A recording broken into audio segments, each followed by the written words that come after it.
Hello, little ones. Would you like to hear a story? I've got one for you.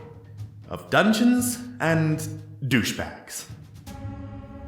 Long ago, the land of Irion was governed by many majestic empires. The humans of the plains, the elves of the forest, the Oreads of the mountains, the Merrow of the oceans, and the kobolds and Okiti taking what was left. But, as is so common amongst all with darkness in their hearts, those who had power would not be satisfied until they had more. War broke out, alliances being made and broken in a second, as the once civilized races slew each other in droves in vain attempts to get one more seat of power. The kobolds, on the brink of annihilation, sought out a new draconic god who would protect them. Instead, they found Jagotha. A powerful and terrible dragon, Jagotha cared not for the suffering of those around him. Taking advantage of the warring continent, Jagotha razed Irion to the ground, seeking to carve a mighty empire in his name. A last desperate alliance stood firm against Jagotha, and after a terrible battle, the dragon was finally slain. With Irion torn apart, and no one in any shape to continue the war, an armistice was reached, and the Great War ended. Now, many years later, Irion has started to rebuild, and the Age of Clockwork has begun. And our unlikely heroes, gathered first to celebrate a harvest festival, may soon find themselves at the center of another war. Trevlon, the halfling bard. I'm gonna get to the bottom of this mystery right after I've had this little nap. Corellian, the kobold paladin. You must understand, I will do whatever it takes. Malifane, the half-elf rogue. You have me rather curious. Tell me something about you. Thavagath, the Goliath barbarian. With victory comes honor. And goes. And Momo, the Arakocra cleric. You seem tense. Let me help you. From humble beginnings, these brave adventurers may soon find themselves the key to saving the fallen empires.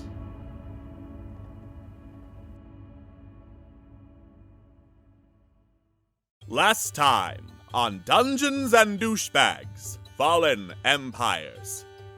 Our heroes were confronted with a strike force led by the Underhill King, leader of the dwarves, but managed to talk their way out of physical confrontation, giving the king a desperate warning about all the creatures infesting the mines. He said he would clear them out, in exchange for the Heart of Stone. Though our heroes did not like the deal, they clearly had no choice other than to die. So they went onto an elevator that led down into a deep, dark cavern, and found the floating, scintillating Heart of Stone itself. The Heart of Stone had some form of life within it, and angered at our heroes' intrusion, decried them for the darkness and sin within their hearts, and formed a body of rock and stone to attack them. Our heroes fought a desperate fight, their weapons and magic proving ineffective against the beast, before they discovered elven-made explosives planted around the Heart of Stone, and used them to destroy the creature, as well as render the stone inert. Their attempts to explain to the Underhill King that the stone had lost some of its magic, and that they needed a way back up, fell on deaf ears as he cut the rope to the elevator, leaving them trapped in the chamber. It seemed as if our heroes were doomed to spend several agonizing days starving at the bottom of a mine shaft, when Prince Zordan burst through the wall, having found them after a carefully sent message, leading our heroes back to Demdor and helping carry out the Heart of Stone. Zordan advised that probably our heroes should leave before people started asking too many questions. Our heroes still had a night beforehand, though, and went back to the tavern to discuss what they had learned about Momo, namely, that his sacrificial dagger eats the souls of those it kills.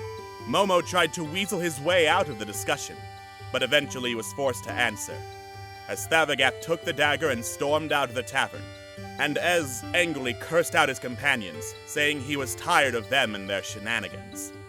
The rest of the party went to Magda McPadrick's house to learn more about Momo's training, which he tried to keep secret, and determine why exactly he was going down this dark road.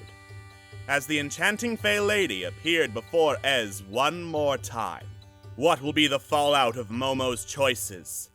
Will Ez finally take the deal? And is Thalagath also going to have a tense emotional scene tonight? Find out on tonight's episode of Dungeons and Douchebags, Fallen Empires.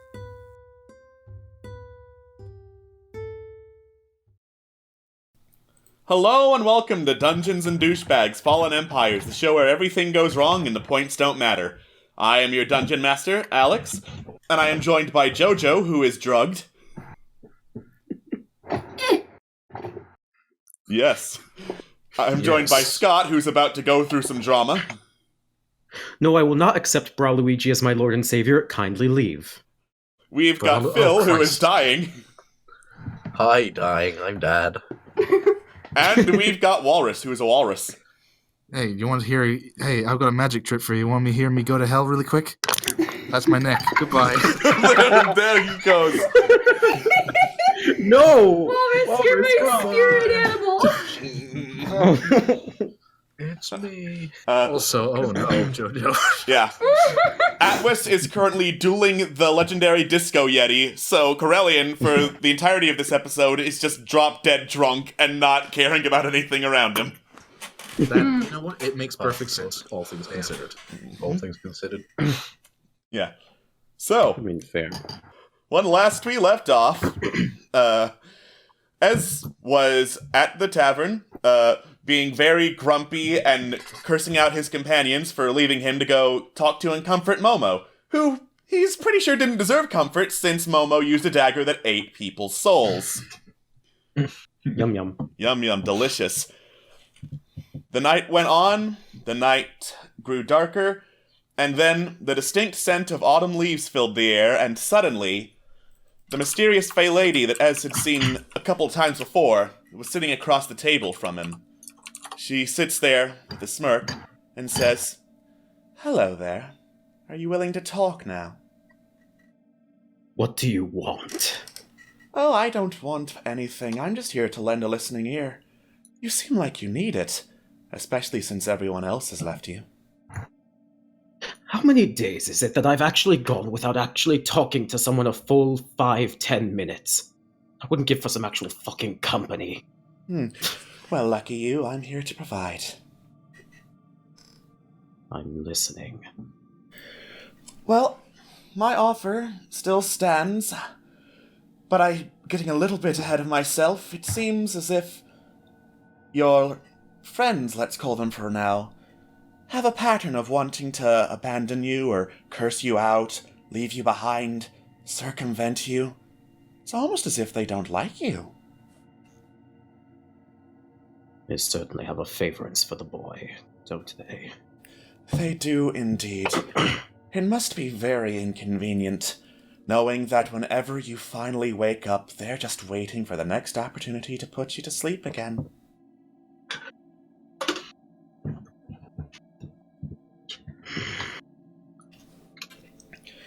Now, as I said, I do have a few tools in my disposal. I would be more than happy to give you a little bit of freedom, let's call it. You don't have to watch out for any light peeking through the window again. You could do whatever you want, not being held back by the boy.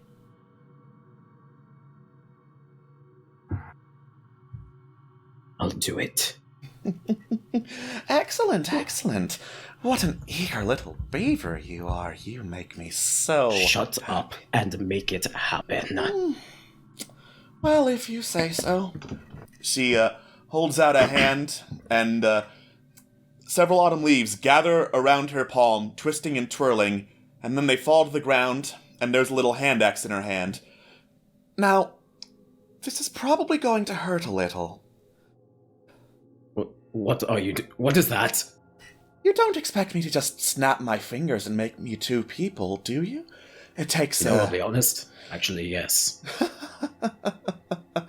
You've been hanging around with the wrong crowd. Relax, relax. It's not fatal, most of the time. I'm just going to need you to lie down on the table. The shock is... well, you'll feel it. Just get this fucking over with. All right. To finally have some company.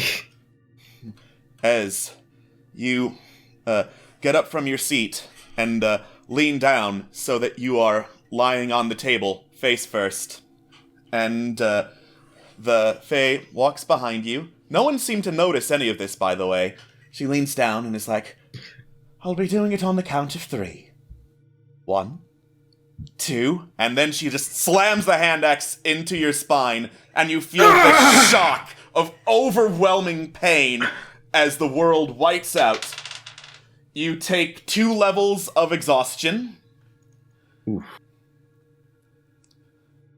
Malifane, you slowly come to, bright lights leaving your eyes as you find yourself back at the tavern, just kind of like looking around blearily, in a lot of pain for whatever reason, not really remembering what happened. Oh, God.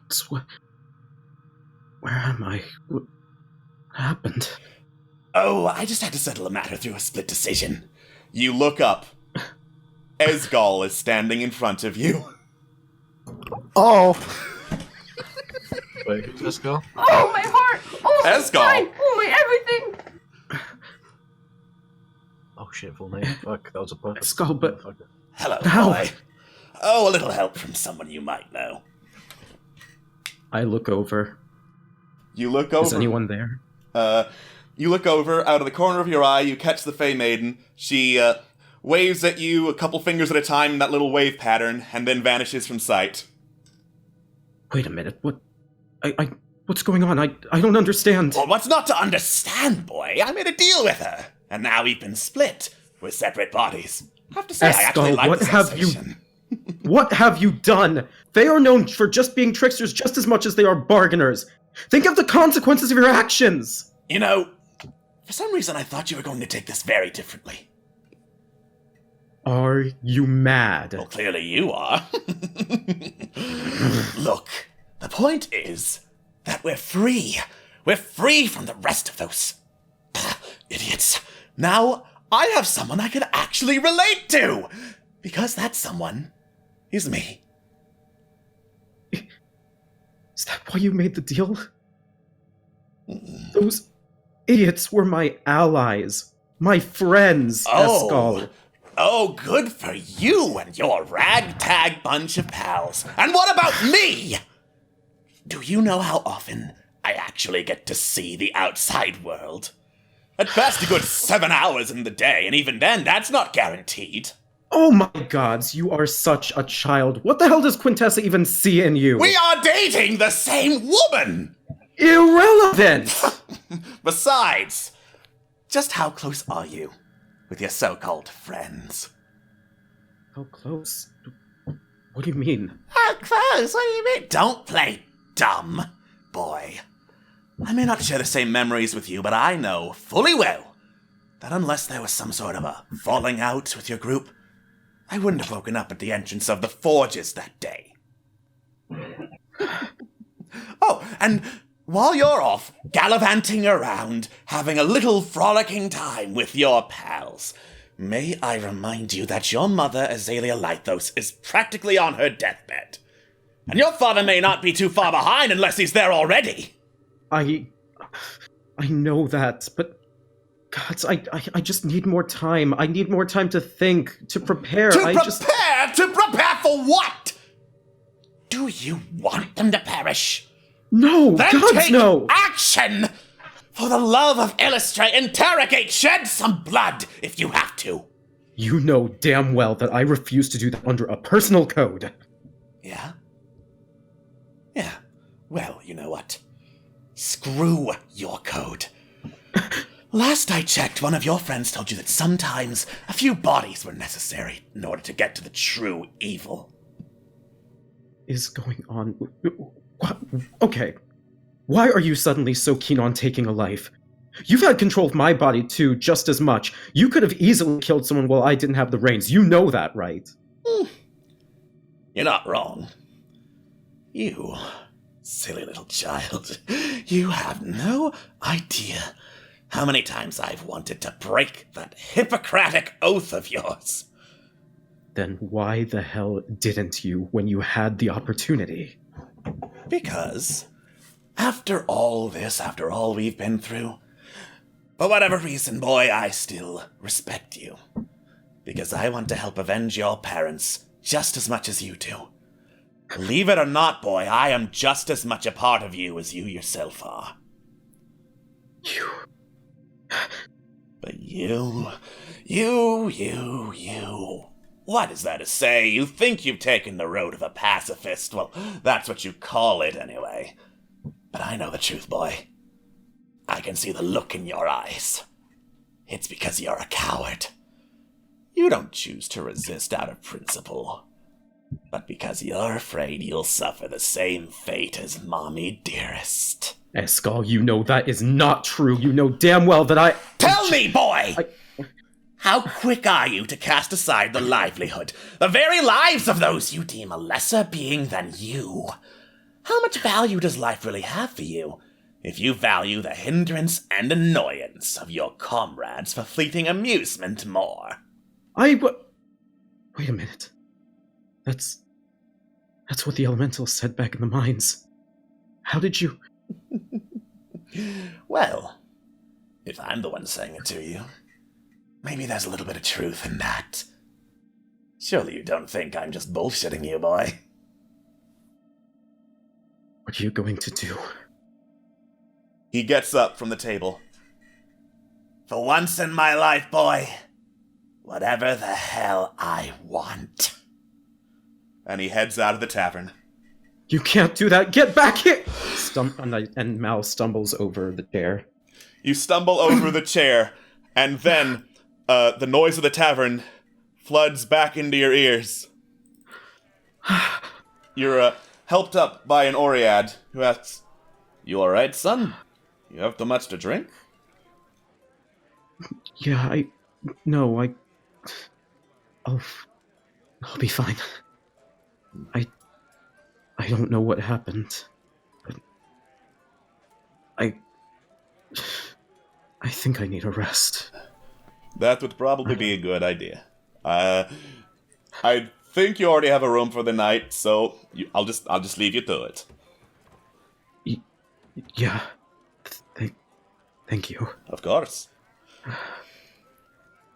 The hell? And you crawl into one of the little holes in the tavern/cavern wall and go to rest, thinking about what the hell just happened. In doing so, you remove 1 level of exhaustion, by the way. Alright. Oh god! Big wow. Mechanically, how does exhaustion work? Just out of curiosity. There are a couple of steps to it. Basically, 1 level of exhaustion gives you disadvantage on ability checks because you're busy being like, guys, I don't feel so good. I could probably use like sleep or food or something like that. What's the maximum of exhaustion you can reach, if I may ask? If you reach 6 levels of exhaustion, you die. You die. Cool. Fuck! Yeah. Presumably at say, 5 you start to get those I'd imagine fun, dead. like... Oh. At 5 you It's presumably not get that, fun. like... That fun hallucination that you sometimes get when you're really, really, really, really, really, really tired. Yeah. And then the Delicious inescapable sleep level deprivation. 7, where you just... Yeah. All right. Meanwhile, outside of Demdor, Thavagath, you've been Oh boy. you've been angrily building a campfire, kind of grumbling to yourself at the realization that Momo's dagger, which he got all the way back in the Rat King's caverns, devours souls, and that he's been keeping that knowledge from you. He's gonna be like pacing up and down the like around the fire that he eventually makes, with just staring at the fucking knife in his hands, flipping it in his hands, that kind of thing. Just All right. contemplating as close as Thav can get to that word, I guess. You stare into the dagger. There doesn't appear to be any like malign intelligence to it, not any dark power that you can see. It just has its function, and it does it. and you're not sure if that makes it worse or not. It's pretty hot, given proximity to a volcano, and that you're by a campfire, so while the campfire is easy to light, it's a bit uncomfortable out here, so you have no trouble, like, not getting to sleep and staring still into the dagger. Mm-hmm. I'd imagine he's just lying at his side, the dagger's stabbed into the ground, and he's just kind of staring at it. Alright. You continue staring into the dagger, and after about a couple hours by the campfire, you hear some footsteps approach. You look up, and heading out of the gates of Demdor is the familiar crocodile masked man you re-met, let's say, in Demdor. Crocodile, head of the Gladiators Guild, who starts to walk by, gives you a nod, stops, does a double take, looks back. You look like hell. That's that's one way of putting it. He turns to you. Do you mind if I have a seat, Thabagath? Be my guest. Alright.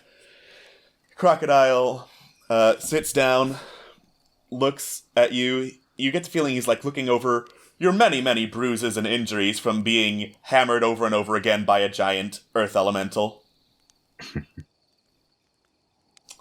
Those are not gladiatorial bruises. You have some extracurricular activities, let's call them? Elementals. Ah, I That see. bitch. Believe me, I know. I've had to deal with a couple of them in my time. Oh yeah? Let me tell you, trying to grapple something that is made of air sucks. Oh. I can imagine. I know, right? Bloody hell. How do you even manage something like that? Very, very carefully.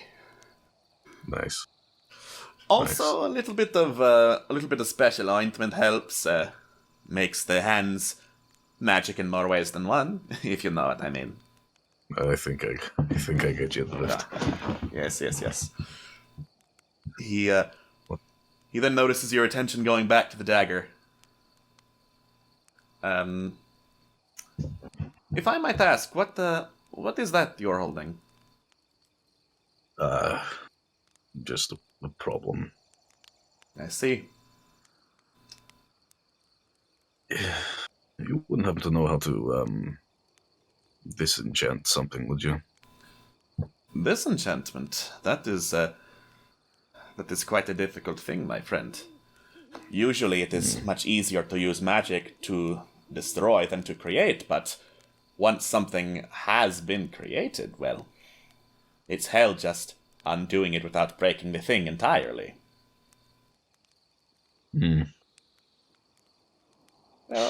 There are places, rumored places in the other planes, some of the darkest mountains, deepest pits, that you could just toss it into and destroy it. I've never been, I cannot confirm, but it is a story. Worth looking into. Know anywhere I can... No, it's fine, it's late. Yes, it is. I should really get going. I have plenty of appointments to keep. Where are you headed? Especially at this time. Well, after the arena, I was looking during that fight to see if there were any signs, let us call them, of potential promotion throughout the guild to great heights. Maybe, who knows, getting to be my right hand. See anything you like? Regrettably, not quite at that level quite yet, Thabagath. But who That's knows? You get to fighting a couple more elementals, I'll see what I can do. No, what I saw some real spunk in. Do you remember those dwarves with the blue tattoos? Hard to forget. A little bit of training, and who knows, they could be an actually good fighting force. They got spunk for days. Spunk, numbers, height. Right? I mean, considering the other people who were fighting, they technically did have height. Like, oh my god, there were, 3 people who are 3 feet tall? That can't be healthy. Yeah, I've been wondering. I don't understand how they manage. I know, right? Getting It's all so the way down crazy. there. Weird. Very weird. Yeah. All that is to say, I am heading down to the Dwarven... Well, they call it a city, but really it's a fortress of Serkaskal. It's a little bit south of here, border between the Western Desert and the forests of the Ales.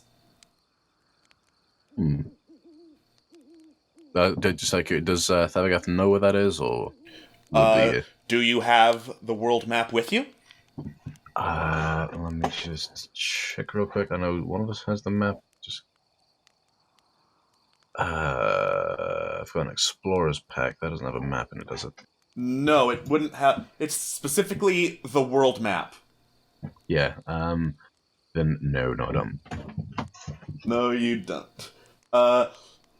You don't really know where that is, you just know it's south of here.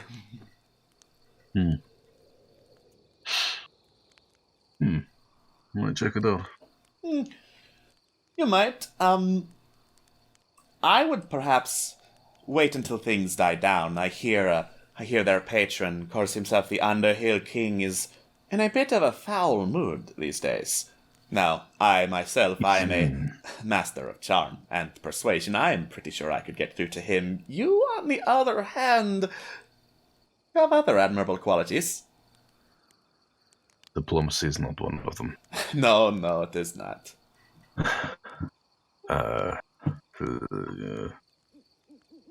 By the way, do you know of a place called Battenrance Hall? Battenrance Hall. Last I heard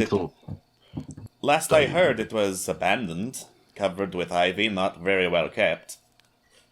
It was. Me and my compatriots have been given charge of the place. We've been renovating, and should be done by now. But when I left, I set up arrangements for a fight ring. Got my manager over there keeping it.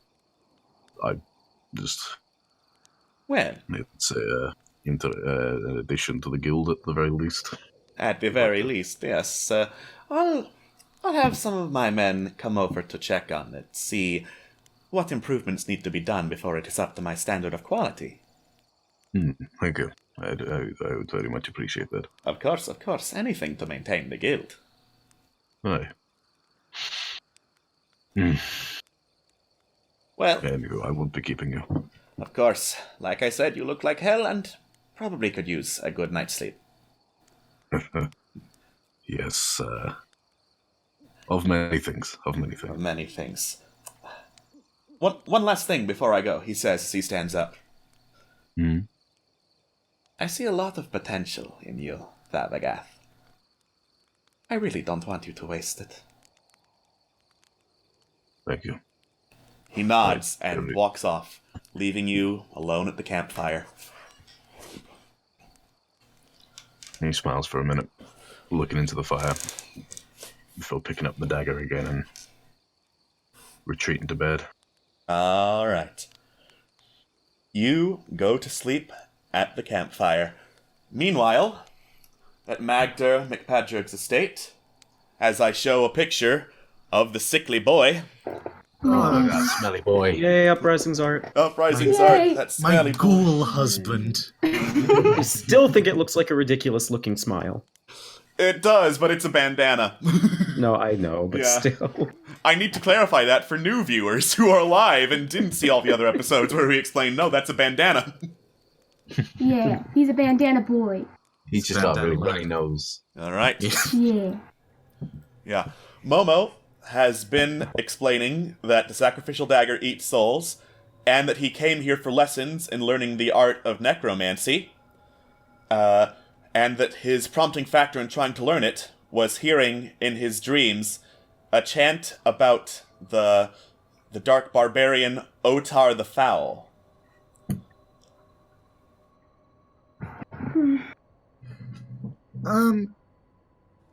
Trevlon looks at firstly Trevlon looks at Magdor and says, is this the first you've heard of this? Aye. Trevlon then looks at Momo and says, did you not think it might be wise to mention the time when you got, your powers?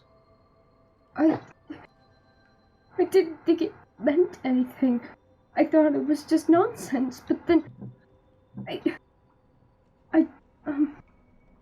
he's just kind of like in disbelief that in his dreams it was talking about Otar. And am I correct to say that Otar is the one that killed Momo's parents? You are absolutely correct. Yep. So he's just he looks like he's been stabbed or slapped. He does not look good. Trevlon, before continuing, puts a hand on Momo's shoulder. And in a sort of way, and he looks at Momo and just smiles at him in a kind way. And then looks at Magdor and then says, how do necromantic powers usually manifest? They usually manifest in those who have dark thoughts for whatever reason or another. Sometimes it's possession. It's actually possession a lot less times than people think. And then... What is Momo's... Oh, sorry, continue. Yes, thank you. The expert was talking. Sorry. Yeah. For me, it was when I saw all this wasted potential around me and wanted to just pick it up, do something about it. That's when the body started moving. Of course, a lot of people don't understand the intricacies or the necessities of necromancy until they need someone raised from the dead, so you can imagine it's not exactly something we like to talk about. I can imagine. Before the dream I wasn't having any dark thoughts. I wasn't thinking about anything like that. When did you get the dagger, Momo? Back when... Do you remember the old tavern that we used to go to, and when we had to clear out all the rats in the Yes. basement? I do remember. I found it in there.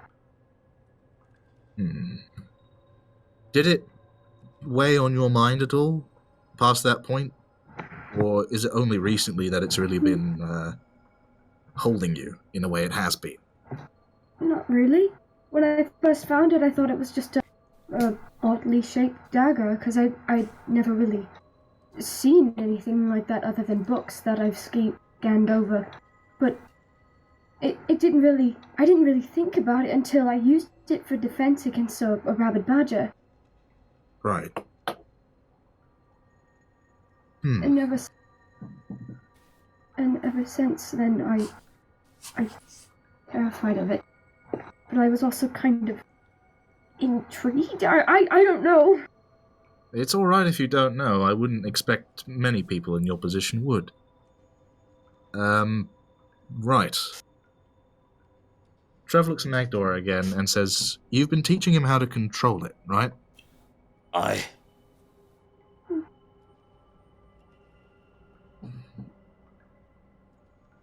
I don't think it would be wise of me to try and say, hey, stop this, because powers like this usually, in my experience at the very least, repression doesn't usually go well. What do we do? Trevlon thinks for a minute, and whilst doing so looks at Momo pretty intently, and then has a thought, looks up to Magdor and says, how would you like to move house? I'd love to, except that's not an option. How come? Why? I don't know if you've noticed, but the Ariad in town don't exactly like dwarves. The only reason they keep me around is 'cause they're incapable of necromancy. Even then, only reason I have a steading rather than am kept like a slave is 'cause I'm in debt to their moneylender, Plutarch. How much? Try 150,000 gold. So 1,500 gold.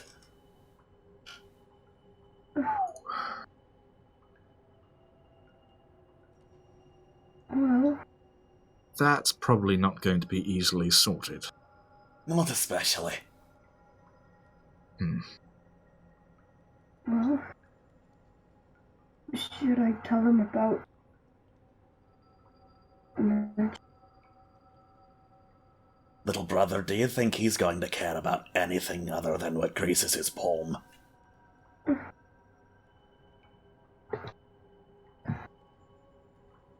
Moma just kind of like stares down at his hands deep in thought about the current events. Like, I can't believe this happened. Do you have any pen pals, mate? Most of my old clan doesn't exactly want to speak to me, no. Would you... Well, since you can't leave, and I would imagine that the idea of being kept in here and not really speaking to many people isn't exactly an appetizing prospect, why don't you keep in touch with us? We have a, I guess an estate now? Jesus. We have one, a place where we're living, Battenrance Hall. It's a little bit outside of Port Mirandu. I think, for the time being, you two need to stay in contact. Because I personally don't know any necromancers anywhere near where I live. So, I want to make this work. I don't want necessarily, like, you know, I'm not saying I'm comfortable, necessarily. This is a bit of a shock. But there is nothing worse than, well, you not having control of what you're able to do, and then something bad happening. And having So I people think- control you, and shelter you, and tell you what to do, I guess. So I think that for the meantime, you two should keep in contact. Is that something that you'd be willing to do? Sounds doable. I have a spell that can communicate with you whenever I please. Sending? Aye, that would make it real easy. Well, we'll do then. Trevlon rubs his eyes and looks at Momo and goes, "Mate, I thought What? after our mutual acquaintance, we wouldn't be doing this keeping stuff from each other anymore." I didn't think it was that big of a deal. Like, the whole necromancy thing. It's... Necromancy is powerful stuff. Having that power in your hands, it's tricky, and it's very draining, I can imagine. And Trevlon looks, has a glance at Magdora's really just generally vibe he's got going on. What, you don't And then looks think back I to- look pretty? Oh no, you don't look a day over 100. Never mind. In any case, you've got to tell us about stuff like this. This is important, and it's powerful, and possibly I dangerous. don't know why it happened to me. I'm not saying that you're being blamed here, mate. But the fact of the matter is, it did happen to you. You've got them now. And you need to trust us that we're going to help you with it. But I didn't think you guys would be okay with it, because, well, I wouldn't have been okay with it if it weren't me. But that sounds bad now that I'm saying it out loud. But, like, if it hadn't happened to me, and why did it have to happen to me? Trevlon kneels down and gets to his level and sort of looks him in the eye and goes, "A lot of things in life, it's not about why it happens to you, it just does. I didn't ask I just for... hate me if he found out that this happened to me. He would disown me. He would. Did we disown him when we found out? You know? The fact of the matter is, mate... I thought you guys would have been the same way if I told you. Mate, you've been with us for... how long now? Months? All of us have had horrible, terrible secrets and things that we aren't comfortable sharing, but we have because we trust each other. We're not killing Thav or getting on his case for what we learned.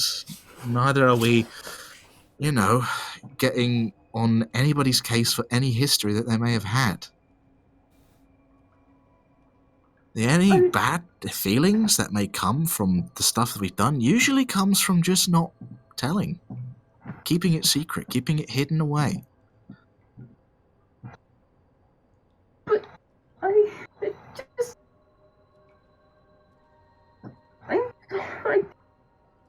The power you have, mate, it ain't evil. Not strictly.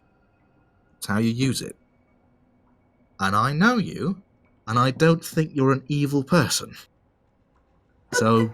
Dream from Otar, he killed my parents, he's a horrible person, why does he want me to kill for him? I don't understand. It might not be that he wants you to kill for him, it might be a lot of things. Dreams and the way we interpret them, they can go Why is way... it from Otar, the person who killed my parents? If you're looking for dream interpretation, I know that there's an oracle here in town somewhere. You're not gonna want to. Well. Think about it this way. You know how a roving annoyance kind of broke a hole in your wall one day? Aye. Just imagine that, except it's hearts. It's just a heart, and we did that to her. It was. We didn't mean to, but we really shook her up. What the fuck is wrong with you people? We didn't do it on purpose. Look, I tried to see if she could find out what happened to my mentor, and something else came from her voice. Gave a big, nasty threat, didn't it? They said that if I tried to talk to him again, he would lose another finger. And I don't know why. I don't know who has him or where he is, and I just want him. Easy, mate. He just kind of just falls to his knees and just is like shaking super bad. Big hug for Momo, directed directly from Trevlon now, immediately. And as this is happening, Trevlon is saying, "It's all right, mate. It's all right." It's not all right. It's not all right. You're right there. I knew I should have gone with him. If I had just gone with him, it would all be okay. Listen to me. You can't predict everything. You can't sit and be hoping and wishing that you could have done things different, because sometimes you could have never known. And Elias always knows what to do, and I always stuck with him. And now that I'm not with him, I don't know what to do, and I don't know what's happening. I don't know what's happening around me. Trevlon grabs his shoulders and sort of turns him to turns his body to face him and goes, "Listen to me. You are Momo.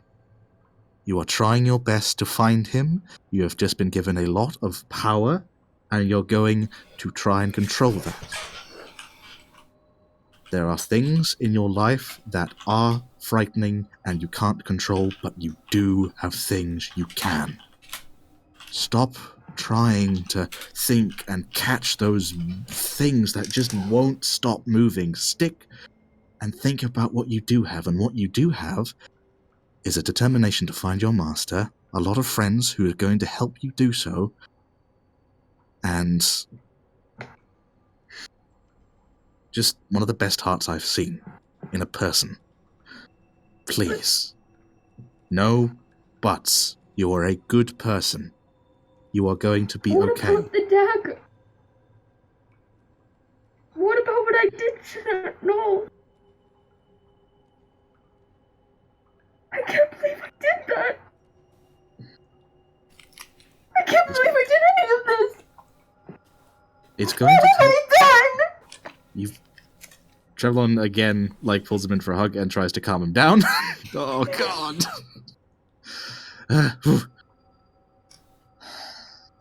You've made mistakes. We all have. I have, Thav has, Corellian has, Mal and Ez have. We've all made... I'm never going to forgive myself. Trevlon sighs and tries to think hard, and then says, I forgive you at the very least. I think you should work with that and understand that if I can, and I think eventually Thav will, you should calm down and forgive yourself too. You are mournful. You are sorry for what you've done. That is a good step in the right direction. And by God, if you're feeling like this now, I know for a fact you're going to try and do better next time. And that's all you can do. You can just do better and let the things that have happened not necessarily leave you, but not hurt you. What do Rice think of me now? Orias, I think, is going to be especially happy when the day comes and we rescue his ass. A lot of things and a lot of people change over time, and I don't think he's going to hold anything against you for the journey you've taken. The Momo you are now is not the same Momo you were then. I was afraid And- of everything. I still am. I don't think you're afraid of everything. If you were afraid of everything, you wouldn't have even bothered going into that mine with us. You wouldn't have even bothered to try and stop the rig from doing its business. You wouldn't have gone into the Feywilds and basically killed a giant evil death moth. I feel braver when I'm with you guys. Which is I feel like exactly I- why you need to trust us. Can you trust me? Can anyone trust me after what I did? Trevlon nods. I trust you. I trust that you are going to get a handle on things that are currently happening in your life. You're going to be practicing and training to use your necromancy in a not necessarily dangerous way. I trust that you are going to try very hard to make up for what you've done. And I trust that you're my friend.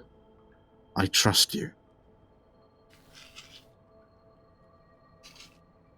Mama just kind of takes a deep breath in and just kind of lays into Trevlon's hug.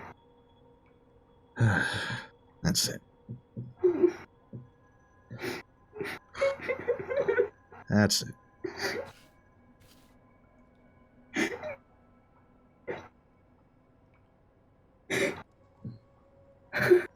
We're gonna get through this. No matter what life throws your way, no matter the crazy things that just keep happening, we're gonna get through it, and we're gonna get through it together. Okay.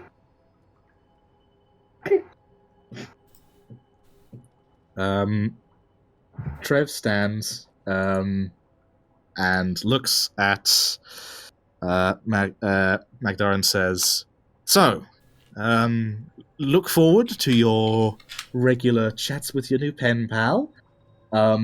Sorry for just that little moment there. I know that might have been a bit embarrassing for you, but that's just how friendship sometimes is." I'm very sorry, that was uncalled for. Well, I have to admit, it's pretty awkward sitting off by the sidelines, but it's not something I'm not used to. Now, are you Trevlon- gonna get out of my house, or...? Oh, yeah, that's probably a wise idea. We have holes we should probably be sleeping in, and journeys we should probably be getting ready for. You ready, Corellian? Oh. I'm ready! I've been sitting here, been ready for a fucking hour!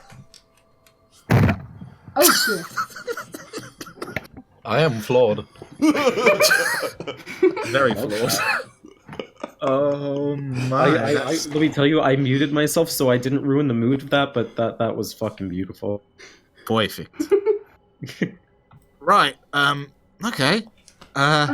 You want to help carry them back? Because I obviously you can can help me. carry myself, says Corellian, stumbling towards the staircase. No. One arm or the other. Come on. Oh, fuck off with those, I guess. It's okay. It's okay. You'll remember everything in the morning, or not. I Either don't way, you'll be feeling fucking a lot want better. to remember this shit. Yeah. I look Well. back. I look back at Magdor and I like. Thank you so much for everything. You've been more of a help than you think. Anytime, little brother. Momo grins and helps Corellian down the stairs. Up the stairs, you're in the basement. I need that. All Up the right. stairs. Eventually, you all get Corellian up the stairs, out of the house, and back to the tavern, where Corellian breaks off, goes over to the bar, slams his mug down, and says, I fucking told you I'd bring it back! And then he stumbles over to his hole and immediately collapses unconscious. Oh. I'm just gonna, and Trevlon just sort of tries to just gently shove him. You know what? I was about to say gently shove him into the hole. This is not a good series of sessions for out of context walrus. Well, Just gently, softly cram him into his hole. I jam Corellian into a hole. This hole, it was made for him. It was. Please no. Because now all I've got in my head is Trevlon finding a nice Corellian-shaped hole and just shoving him into it. Just using his foot to push him in there. And It's just, time for a hole in the wall. And just the remainder of Corellian's supple ass sticking out and legs dangling. Nothing else. Tonight's episode of Mood Whiplash. Yep, that'll do it. Yeah. This was what I was waiting for tonight. This was the feeling of just like. Never doubt my ability to mood whiplash. I will never do so. Alright. Now then. You all get to sleep and awaken in the morning to the glow of the forges and the din of a bunch of Oriad at work. I forgot how uncomfortable those rocks were. Oh, I didn't. Morning. How dark is it, by the way? Just FYI. It's morning. There's some light pouring in. Oh, morning, mate. How you doing? We had a fun walk. Yeah. I had a really strange dream, but let's talk about it over breakfast. You got it, Sounds mate. good. Oh shit! I need to start actually working on my journalism piece. Shit, I've not actually. Oh dear. Oh I don't know about you guys, but I'm quite famished. Yeah, let's grab something to eat. Right. Whilst we're eating, Trevlon is going to reach down and click the bolt release of the Persuader to turn on the advantage on charisma text for a minute, and begin writing his piece on the violence between dwarves and Oriad in this here town, because by golly, it's bad and needs a little bit of showing to people. Oh yeah, I'm gonna say charisma works for that because you need that persuasive, flowery op-ed piece language. So I'll say charisma works. You got this. Nice. Hey! Yeah. Good article. Aided by personal experience, you write about how dwarves and Oriad don't fucking like each other, and the Oriad are kind of mean about it, but the dwarves are also kind of dicks, but who knows? That's a good looking article. I think my boss is actually going to like this one, or at the very least he's going to grunt at it and not hurt me. Can I read it? Sure. And Alright. Trevon slides the pages over his way. Momo hops into Momo grabs the paper and just reads it. Wow. Hey, listen. I got confused for a second. It's not. Wow, this is... Stop laughing at me! It's okay. Oh, that's not what we're laughing at. We're not, yeah. Okay, this is the thing. Phil Here's- wrote that for me. Here's the problem about giving other people control over characters. They can write literally anything in the I chat. forgot about that. Case in point. Yep. Case in point, my dick pic.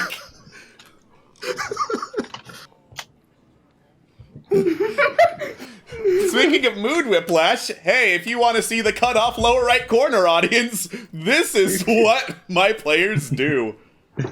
Welcome to hell. This is the real hell. Dante got it all wrong. It's just us in chat. That's it. That's all you got.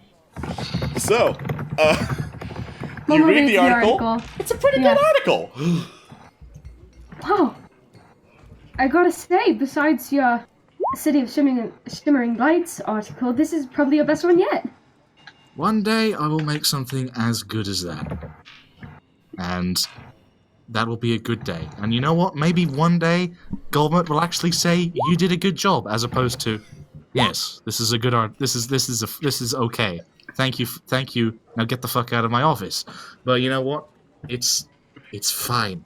One day you'll get those words. I know you will. I believe in you. Right. Now that we've actually been properly fooded up, we should probably find our friend and get him before we Right. leave. Right. And we do need to leave because we have at least 2 people who want to murder us in this town, including the Underhill King, who we betrayed royally, and also probably the Primal Sector, who are probably going to frame us for destroying the heart's blood cells. So, good shit. Let's get going. Wait, did we get paid out of character? Did we get paid for our excursions by the Zordan? You did not yet. We're going to be going back with them, presumably. Yeah. Or at the very least, we're going to be going to the city limits with them. All right. You head out of the tavern and look around the town for Thavagath. Takes you about an hour or so, but eventually you find Thavagath still by the campfire. Momo kind of just stays back. I guess I'll be the one to say hello then.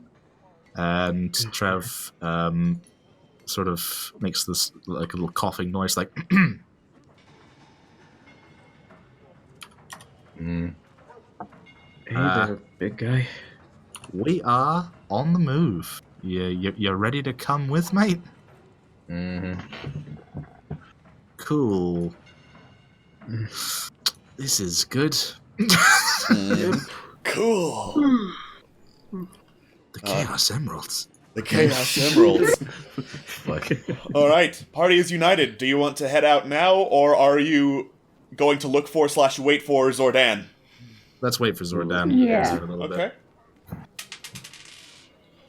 You wait outside the city limits for another 2 hours before you hear approaching. Good afternoon, everyone! There's our guy. There's your buddy. That's not his catchphrase. He approaches you, a big ol' bag in his hand. He's like, I was wondering where you were. You weren't at the tavern, so I looked all around town. It turns out you weren't even in town at all. Yeah, after yesterday, we don't want to be murdered, so we're good out here. Thanks. Sounds like a good plan. I'm pretty sure we agreed we were supposed to leave ASAP. Indeed. I'm just kind of curious that you stayed out here, but whatever. It works out because then I can give you this. And he hands over the bag. Whoever grabs it, you feel that it is pretty securely padded, actually. What is in this? A lot of glass vials. With what in them? I don't know. I think they're magic potions. Where did you get these, mate? I found them. Did you? That's Did you find them in a shop, and did you pay for them? With my own funds! Okay. Right then, that's fine. Okay, well, presumably you're not coming with us for the full journey home then. Oh, no, I've got way too much to do here. Speaking of which, how are things right now? You know, Not considering what we great! just There's did? open fighting in the streets. It's awesome on one hand, dear. but not so much on the other. How's the Hearthstone doing? Not great either. And last but not least, what are the Primal Sector up to, if I may ask? They're busy arguing with every other sector on the best way to fix it, and none of us can agree! Did you manage to figure out who was intending on destroying it in the first place? Because that dynamite down there definitely needs some answers. It definitely does, but I've got some theories. I actually Oh? might know a little bit about it. I recognize them. They look elven. That was my shit. theory! Oh, yeah. Shit. Materials looked rather familiar to me at the very least. What that concerns me is, how are they involved? I'm worried that they might be involved in the sense that Trevlon pauses for a moment before continuing, realizing that if he says the next thing, there might be some bad blood between all of the Oread and all of the elves, and then stops talking. Good talk! I'm sure you guys will figure it out in the end. Well, I guess this is it. It's Thanks. been a pleasure, my friends! Yeah, thanks for making sure we didn't starve to death in a cave. You're quite welcome! In terms of things that our benefactors have done for us, you have definitely been the most actively on our side, I think. It's an honor I shall wear with pride! Trevlon sticks out his hand to shake Prince Zordan's. Prince Zordan's mighty grip shakes your hand right back. No, he doesn't just shake your hand, he shakes you. I mean, his strength is 20. You know, I was always wondering what my bones would feel like if they were powder, and now I know. This is a really good day. With any luck, perhaps we'll meet again. Perhaps! I look forward to it! In the meantime, don't let the heat of politics murder you, please. Haha! I shall try! And then Momo Sorry, go goes ahead. up to, no, wait, I wanted to give him a hug! Yeah, of course, you give Prince Zordan a hug around his big ol' thigh. Big meaty thigh. Big meaty. It's not meaty, big it's more meaty rocky. hug. Big stony thigh. So There it's you just go. You can feel his He's tiny precious. bird bones crack a little. Like the nice knuckle cracks. Too much hug. Very It's like running into a satisfying. brick wall. Too much hug. No. He's too powerful to hug. He's Until only next at time, my 1% of his friends, power. he says, heading Come up, away. Prince Zoran! Take care of yourself. Trevlon tips his hat. Alright. Whoop, that was not what I Right. wanted to do. That was. Can't believe. Yay. Yay. So, shall we? We shall. Absolutely. It is now the afternoon, and you are back on the road. On the road again. Right. It is Right. It is the afternoon, so if you go at a fast pace, you can go 3 more hexes a day before night falls. Shall we? I think we should book it, baby. Let's do it. All right. Okay. Just straight for the bridge? Yeah. Yeah. Cool. Late afternoon passes without incident. Early evening passes without incident. As you settle down for the night, you hear footsteps heading towards your camp, as I actually roll for what camp is, because that's a thing I like to do. Oh. Alright. There's the inside corner of a couple of stone walls. The ceiling of whatever these stone walls were for was completely destroyed.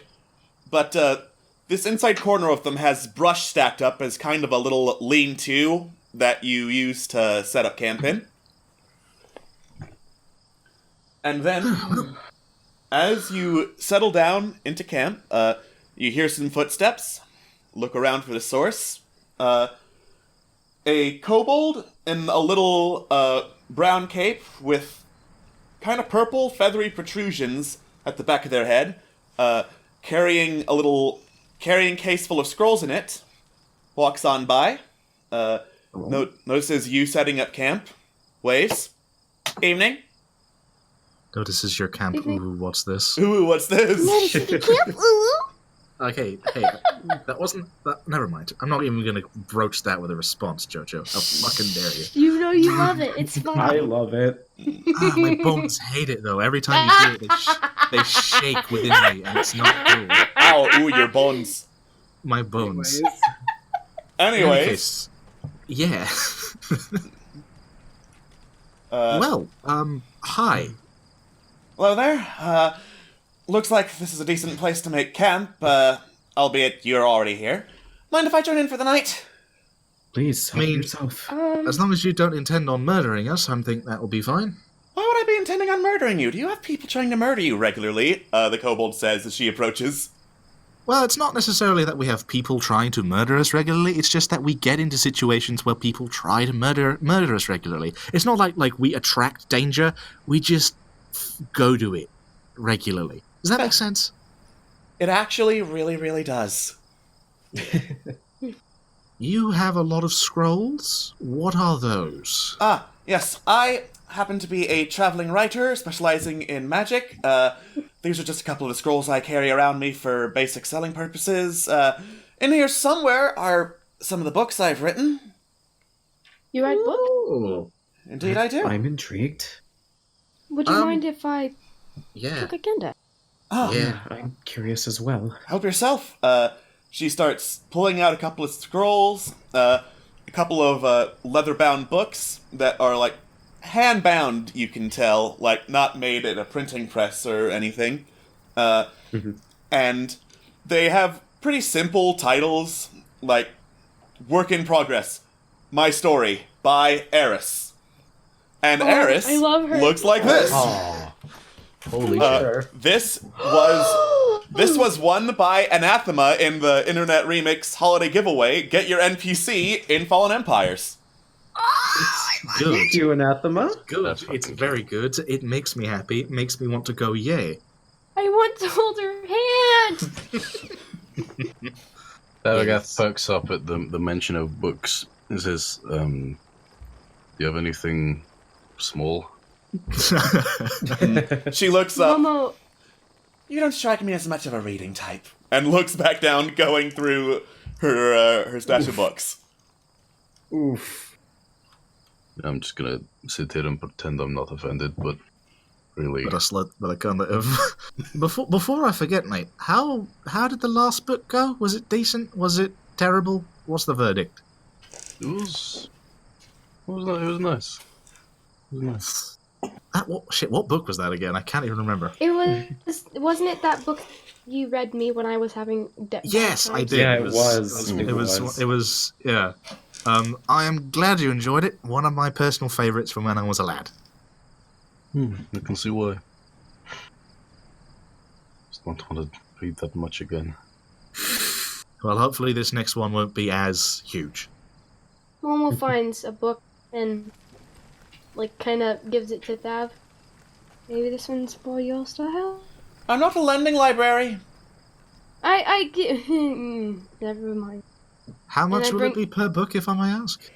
Well, given that they're rather hard to get down and I've only got a couple copies, they go for a little more expensive than the average. I'd say you could have that one for 20 gold. Oh. Give us a signature and you've got a deal. Signature costs an additional 10. Motherfuck. Alright, fair enough. Why the fuck don't I do that? Shit.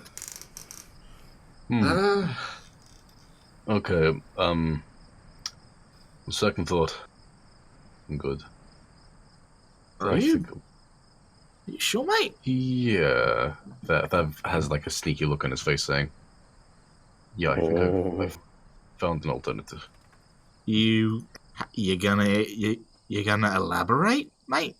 It's a book. What more do you need? Just leave him be.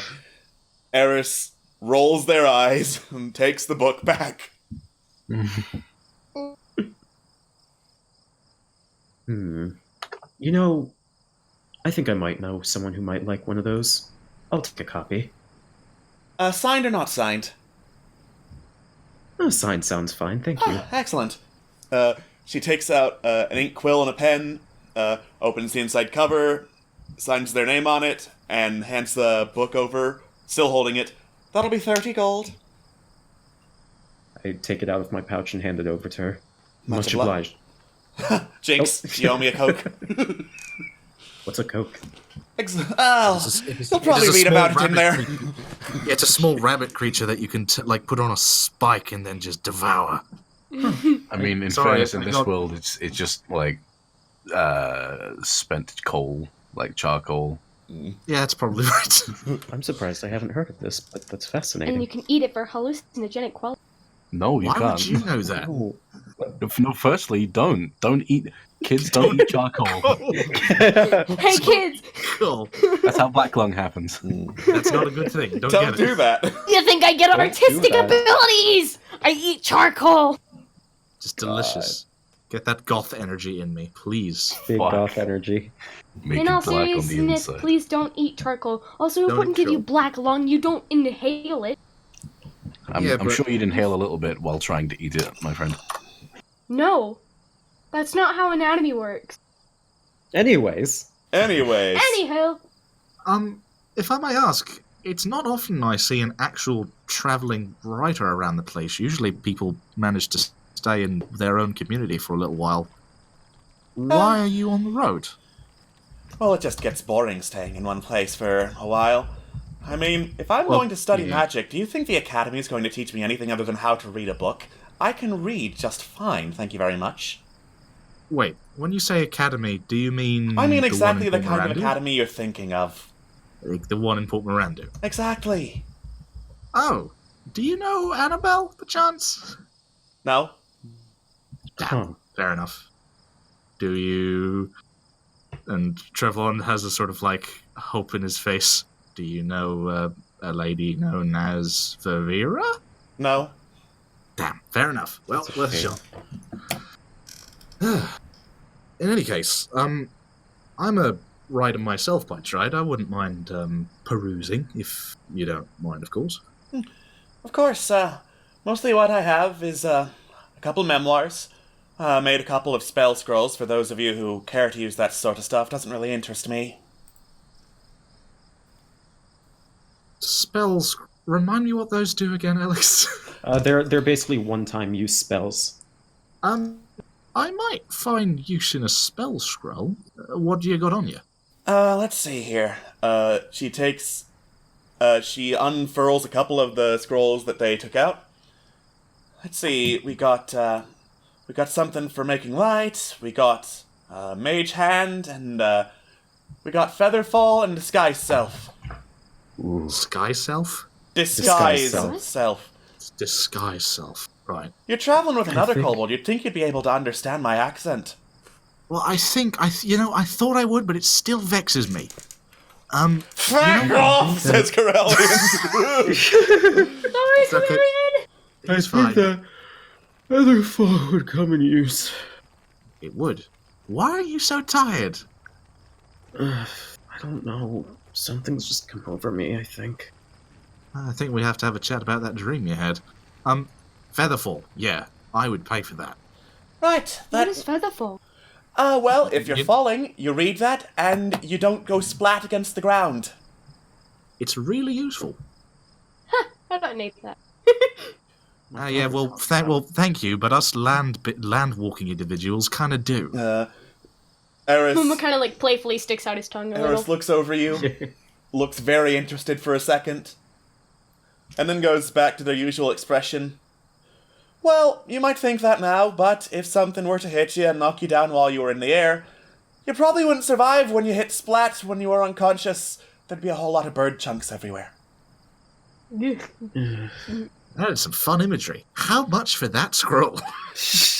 Runs about 250 gold. Oh, all right. Well, that's more money than I have, generally. Yeah. What about disguise self? Also runs you 250 gold. I get the feeling that they all are about that same price. Oh no, the ones about Light and Mage Hand are 50. Those are much easier to write down.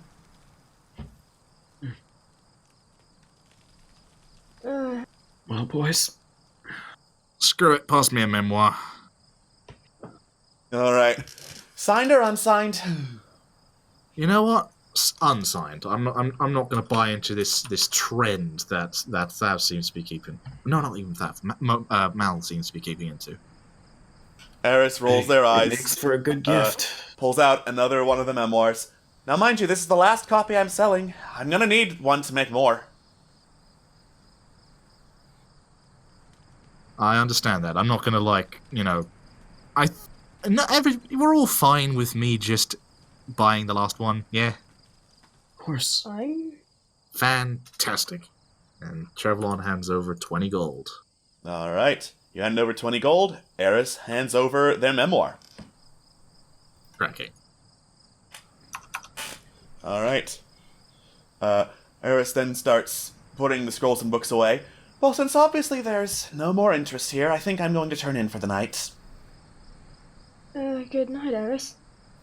Have a good evening, and thank We'll you. make sure to keep watch. Make sure that no, wolves or demons come and try and eat us. Oh, don't you worry. I'm pretty sure I've got that covered. You know what? You strike me as the sort of person who would. Alright. Eris unfurls a bedroll and lays down on it.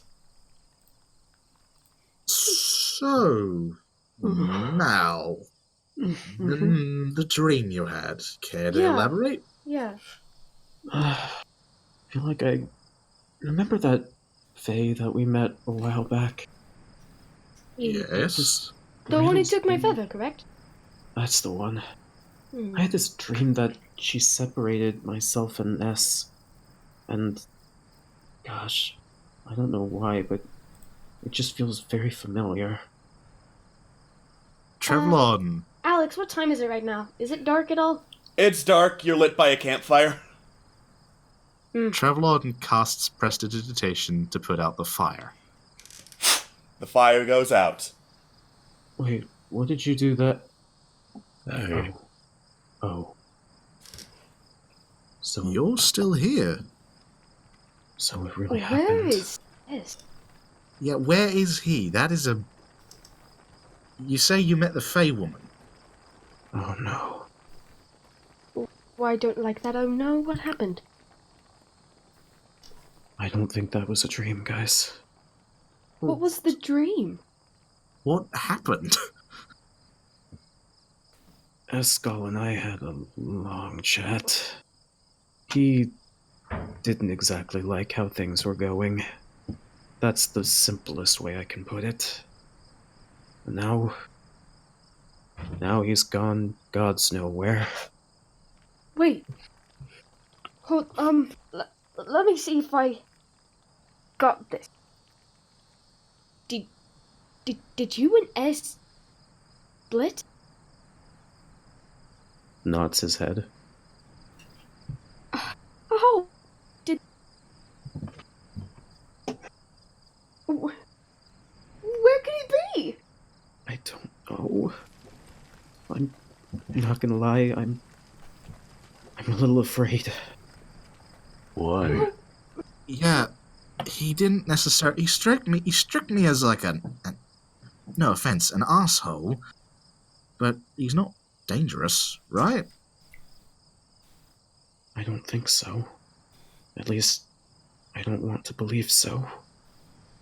But if what he said is true, we have to find him. We have to find him. I don't know if what he said is true, but he could be causing some chaos out there. What do you mean by chaos?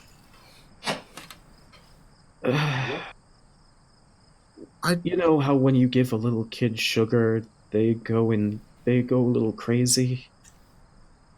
And the best remedy for that is to let them wear themselves out until they realize they can't keep that shit up. Honestly, I was about to say. yeah.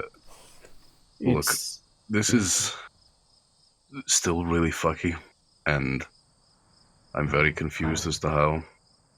But if what you're saying is true, looks like either we've got another member of the party eventually, or you don't have to deal with us anymore. Seems like nothing but pluses. Maybe that's not what I want.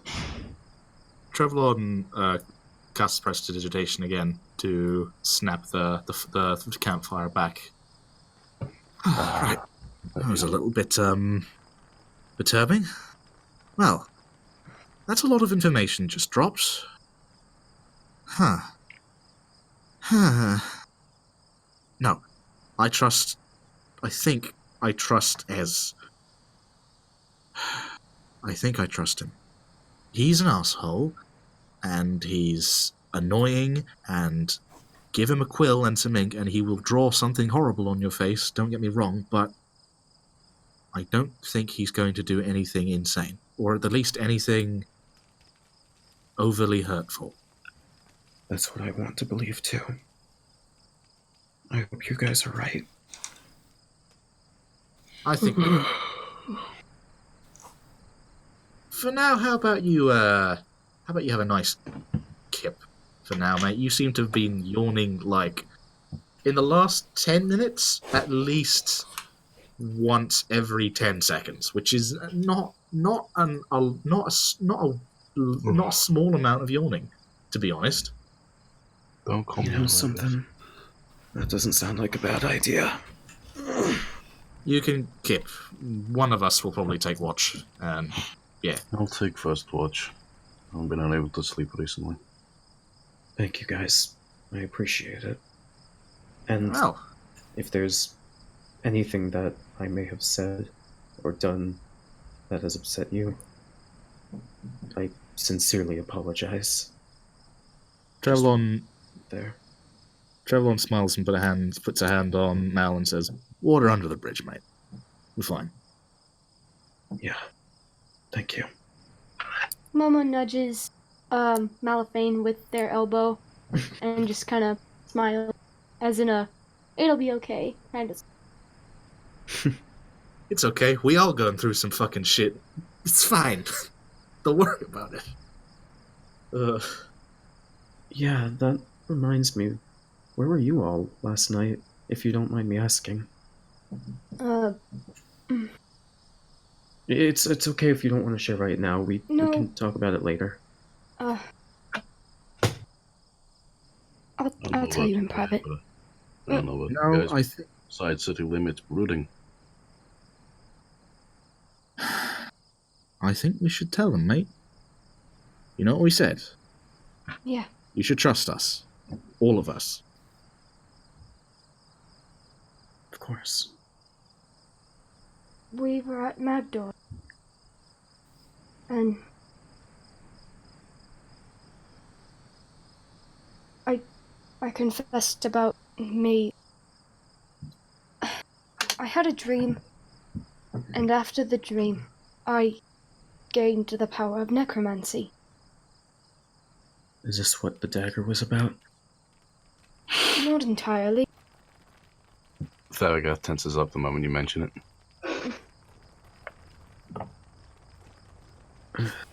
In my dream, I heard this phrase. Recites the phrase.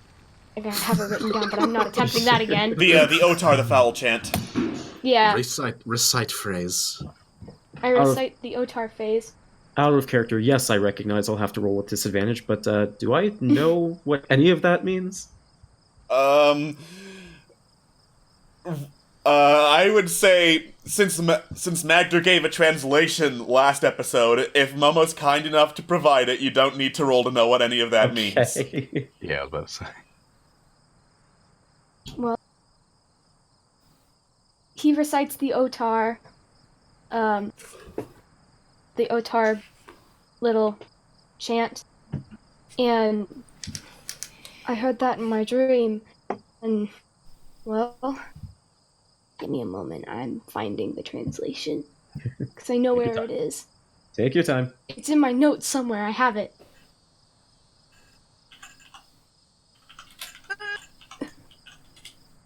New players, fun fact, or rather, note to you, if you have horrible memory like we do, maybe write down your notes when you're playing. Mm-hmm. It will help Yeah. a lot. What are these notes you speak of? Die. Okay. Alex like, ha ha ha, perish. Then, perish. Okay, I can't find it. Bum bum bum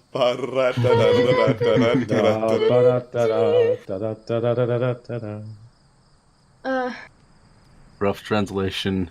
Oh no, you're evil now because of this bad boy. Whoopsie daisy. I like that translation. Okay. Anyway, it basically means that I need to kill for Otar, I guess. And Otar is the one. He kind of recoils. He's the one who killed my parents. I don't know why I had this dream. I don't know why I got the necromancy powers, but it happened, and there's nothing I can do about it. And I realized and finally came to my senses about the dagger. And I cannot believe that I did that. I wouldn't have done it if I was... The He dagger kinda just- doesn't have any enchantment on it, does it? Or enchanting magic? Mom was kind of quiet. Yeah, Momo. Does it? It absorbs soul. Out of character, hold on one second. My... Wow, that was so shocking. Scott fucking left. Wow. I think everything was cutting out for me. I'm sorry, Yeah. repeat that. Ah. It absorbs souls. And And Thavagath made a sly comment about, yeah, Momo, tell us. yeah. Oh, I heard that part. Oh, good, good. Is it possible that, and I'm just speculating here, is it possible that you were put under some sort of enchantment? I don't imagine you would do that on your own volition. I honestly think I was in my right mind when I did that. Or when I was thinking about that at all.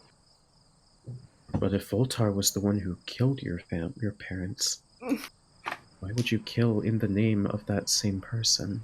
Or God? I don't know what came over me. But I don't... Well, generally speaking, if you don't know what came over you, I trust that it wasn't something you could easily control, or at the very least, it wasn't something that was in your control. Agreed. I'm not sure what other factors play into this, but it clearly wasn't natural. I trust you, Momo. Momo's eyes kind of like light up. You mean that? I do. I really do. That means more to me than you think. He kind of just wipes a tear away from his eye. Travelon has a big smile on his face. Malphane leans down to give Momo a hug. Momo hugs him immediately. You people have a lot of emotional baggage, you know that? Wait, how long have you been listening, mate? How long have you been deciding to talk out loud right up by me when I'm trying to get to sleep is the question. Well, we weren't expecting you to be here. No offense. You just talk out loud in front of anyone. No? They But- probably were using relatively quiet voice. Well, speaking of baggage, one thing we haven't really addressed yet. No, that's true. Big old bag of potions. We haven't even looked inside of it. That's very freaking true. What the fuck? And Trevlon. So now that we've situated ourselves and we've run away from them door, what's in the bag, dear Alex? What's in the bag? You finally open the bag. Inside the bag are 6 cloth of gold vestments, like little gold-colored priest robes. What looks like a potion of healing, but with even brighter colors. I'll be taking that. A spell scroll, a potion that looks like it's just water, a container of ointment, basically, and a potion of this kind of like grayish-brown rocky color. We'll just keep these together until we get back. I'm sure Annabelle will know what the hell's going on. That's fair. Let's leave this to a professional. But, that's kind of cool. I'm sure the robes will sell for a lot. Can I take a look at the one that looks like water? Help yourself. Mama picks up the vial. Can I roll Arcana to see if I know what it is? Sure. Yee! Yeetus, that thing. Yeetus, that spellless. Yeetus the Pecious. Wait, no. Yeetus Spagitus.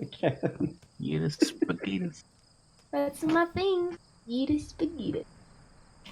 That's not that's acrobatic. See a big You flip around with the potion. It smashes against the flip ground. around contemplating. Sick flips in contemplation. You are just under the check necessary to identify what this potion is. So like your mind is on other things and you think you've got it, but just not quite, and it's late, and you really don't want to be looking at this potion. You're tired. It's at the tip of my tongue. I can't figure it out. Trust me, it's not worth thinking about it more than you need to. It'll just get pushed further back into your mind. Lord knows I don't need that right now. He puts it back in the bag. Well, good night. Have a good night, guys. Is anyone gonna keep watch? Thavagath is gonna take first watch. You guys have a nice skip. I'll take second. Falls over asleep. He will take the train down to Dream Station. In fact, I'll take third. I think we'll just let Mal sleep, and I'll take second. Sounds like a plan. All right. So once everyone's asleep, I'm gonna steal Mal's journal. Interesting. Mal, are you okay with this? Do you want the meta answer or the other answer? That bitch is asleep. That bitch is asleep. I mean, He's fucking dead. That bitch is asleep. If you want the meta answer and you're really against it, it can be a contested check, but with disadvantage since that bitch is asleep. Actually, the meta answer is that I planned this out with Phil a while ago. Go for it. Go ham. Alright, I'll take the bastard. It's mine now. Aha. Take that, sucker. Alright. And since this counts as a book, he's gonna read it. Yeah. Read that bitch. Give me some juicy details, I guess, by proxy. It's almost as if you feel a sigh in the universe, but someone begrudgingly admits that does count. It's the manifestation of the curse. Fine, yes. There's enough in there to make it a book. There it goes. There he goes. All right. And so, out of morbid curiosity, anything in there noteworthy that Thavagath pays attention to? Well. Oh, you're asking me. I'm sorry. Yes. Tell me, are you looking for anything in particular? I'm reading the book. Right, but are you, Phil, looking for anything in particular? Oh, right. We never discussed this, Scott. How dare you put me in the Shit. spotlight? Didn't think this through. Any know what the fuck I'm juicy looking for. details I that guess I could it's- write in the burn book? Okay, I guess since I'm reading... You cut out. Like Sharon. You cut Oh, out. shit. You cut out like Yeah, crazy. you cut Hello? Hello? Hello? You're back. Hello. Hello? Hello, Mr. Obama. Since Navagath is reading this thing start to finish, if there's anything particularly juicy you feel like that you think Navagath would focus on, just tell me that. Alex, should I spill the secret? Go for it. Do you want to spill it to everyone, or do you want to spill it to just? You know what? Yeah. I'll private message it to you. That's the good shit. Keep. We keep could, that. or we could do what we did with my secret and just you guys. Mute. Yeah. Oh, sorry, Me you guys. Go for it, and then Right, 1 sec. So,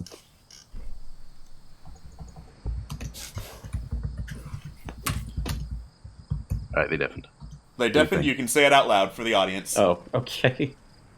So it's actually written down somewhere that during a very specific affair between Mal and his girlfriend, they found out that Escal is actually a sexual submissive. So there's one. Okay, Escal's a sexual submissive, or Escal, yes. Escal. Oh, we're here. Hello. Whoa. Hello. Was a juicy secret revealed? It was, yes. Walrus, sorry, Trevlon, it's your turn next, and I'm going to say that in character, Thavagath wakes you up with a hearty giggle. Trevlon wakes up with a start and then looks to see Trevlon Thav giggling and says, "What exactly are you reading, mate?" He closes the in, but not in a suspicious way. More of a, yep, I'm done with that book. Just some interesting literature. You know what? The less I read into that, the better. I think I've had enough for, there's so many things that I don't know. Fuck it. Just, I'm gonna go on watch now. I'm done having pleasant nightmares about being trapped in a cave for 8 years and then being just dying slowly. So you go sleep and I'll go look around like a gormless fool. Thank you. At which point he just kind of falls on the floor.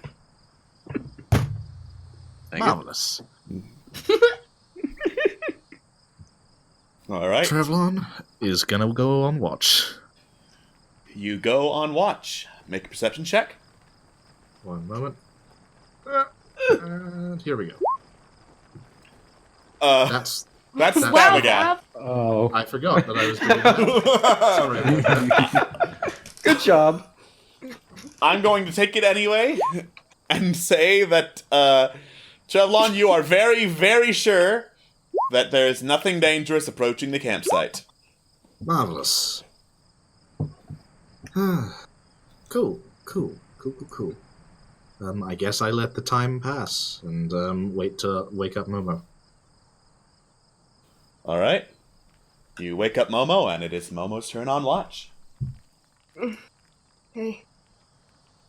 He goes, sit at the watch, please. Okay, make a perception check. Yeetus.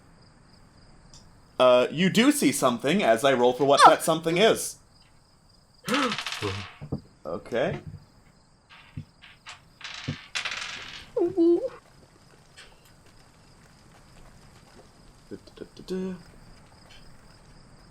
And that's that. I've got a very large random encounter table, so bear with me. I'm so ready. Also, whoever hasn't looked in out off topic, please look at it. Looking. Oh no. I found it in New York. Is it a real thing? It's a Oh my real thing. There's so many of them. Why do you be insistent? There were ones of Pope Francis too. All I right. see that right next to it. For clarification, chat, Jojo is referencing an image of a Obama action figure. It's an Obama ling. Momo, You look up, and there is a strange cloud formation in the sky. It looks like birds at first, but then, like, the clouds seem to shift shape and turn into, like, clouds resembling Aarakocra. Hello? He gets up and, like, what would I have to roll to see if I can tell what it is? You look up, it's a cloud. I'm sorry, you... It is a cloud, Momo. Yeah, of course, obviously. He kind of tilts his head a little. Hello? You He say gets up and walks towards it. You kinda walk towards the cloud, stepping a little bit on the campfire, but then pulling back before you burn your foot. The clouds don't seem to care that you're talking to them. Momo goes up to the clouds and, like, maybe kind of, like, waves his hand in it. You're flying up to the cloud, is what you're saying? Yeah, kinda, yeah. Okay. You fly high up into the sky to try and, like, stick your hand into the cloud. By the time you get up there, the resemblance to an Aarakocra is, like, long gone. The shapes have shifted. It's just water vapor up here now. It smells nice. He flies back, flies back down, yeah. And, goes back to watch. Alright. The night passes, and morning comes. Malifane, you are no longer exhausted.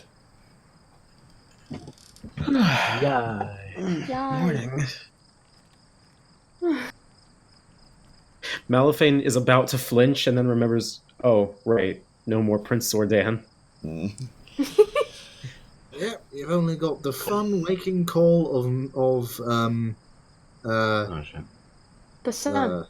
yeah, that thing. That Don't Is the kobold still here? Oh yeah. Eris wakes up, stretches, looks around. Good morning. Trust everyone had a pleasant night. Yeah, nothing tried to kill us in our sleep, Yeah. which is good. Considering what I hear of you people, that seems like a miracle. Indeed it is. Yeah. Quick question. Whereabouts are you heading to? I'm heading into Demdor.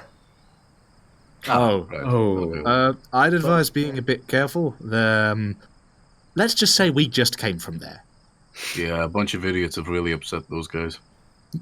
She looks seem to directly be- at you, Thavagoth, and is like, oh, I have no doubt about that. Oh, Ooh. Ooh. oof, Momo kind of, like, ouch, my covers his feelings. mouth with his wrist and just goes... If anybody asks, you did not see a Goliath, a bird, a half-elf, I was about to say a Corellian, as if that's just a Corellian. I'm a concept. kobold too, you fuck!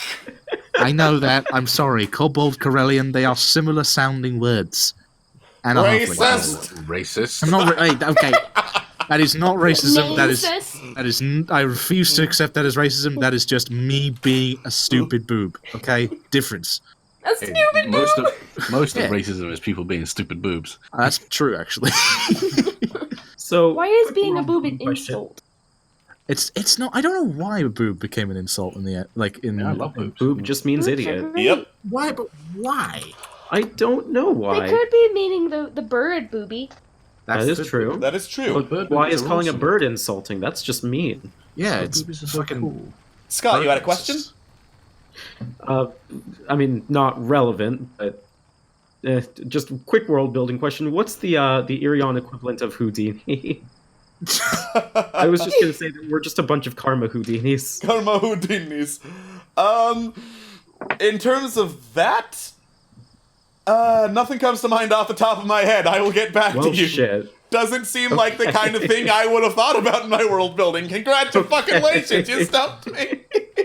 God fucking damn it, Alex. No, generally speaking, if you stump the DM at who is our equivalent of Houdini, you've probably done a good job so far. Anyway, so don't take it personally, Alexion. Alex. Call it Alex- Alexion.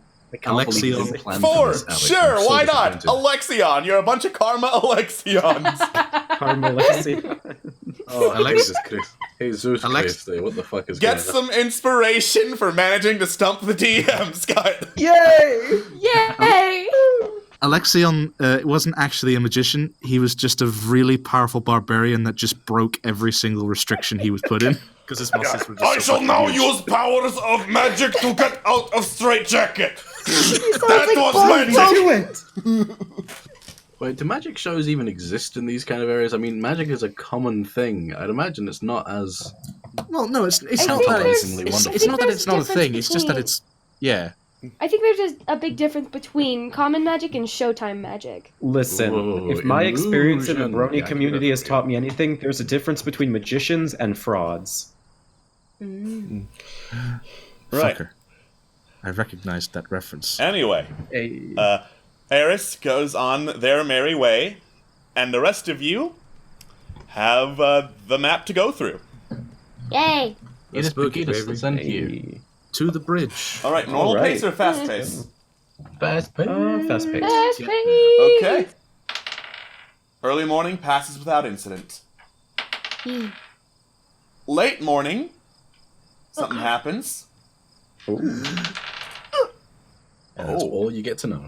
Oh. Oh, I'm afraid of that giggle. I'm Oh, so I think that's scared. bad. I've had nightmares about that giggle. All right. You walk along the road leading to the land bridge that separates the northern and southern parts of Irion. There is an overturned wagon nearby with several metal cylindrical containers having fallen out of it. It's very similar to something you saw on the way here. I was gonna say. Mm-hmm. However, this time there are people by it. There are two people in dark green-colored robes, similar to those you saw on the way to Asher and Alora, who are lifting and carrying some of the containers to a third person. This third person wears a thick, padded, dark leather robe, a black coat over it. On the robe, there is the image of a green dragon emblazoned on his chest. The coat has streaks of purple, like really, really sick, nasty-looking purple, run down the robe and down his hair. And as you look into his face, you notice that the lower half of it is missing, and there's this mask hanging over what would otherwise be empty space. Oh. Does the insignia look familiar? Make a perception check. Alright.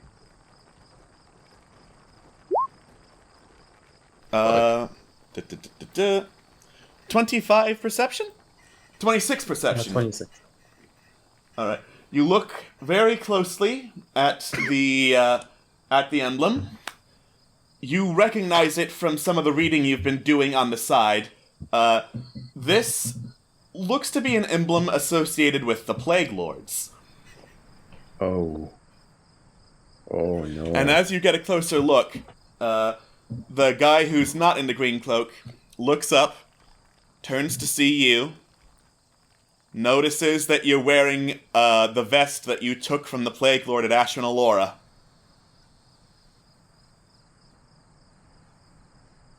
Oh, Wait, which one's wearing that again? I believe it was either Trevlon or Momo, I can't remember which. That's you. That's you, Mel. Wait, what? Yeah, you're the guy who got the vest with all the healing kit stuff.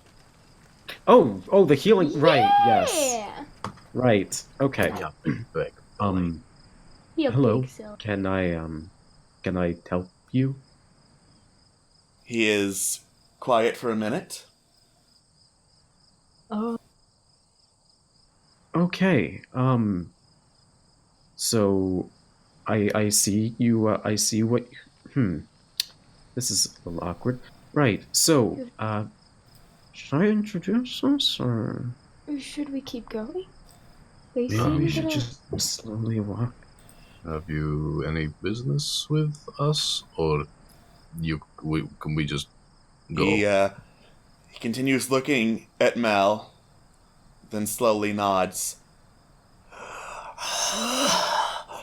A tulpa for the harvest. He nods to his companions. Season. And Wait, what? the others nod.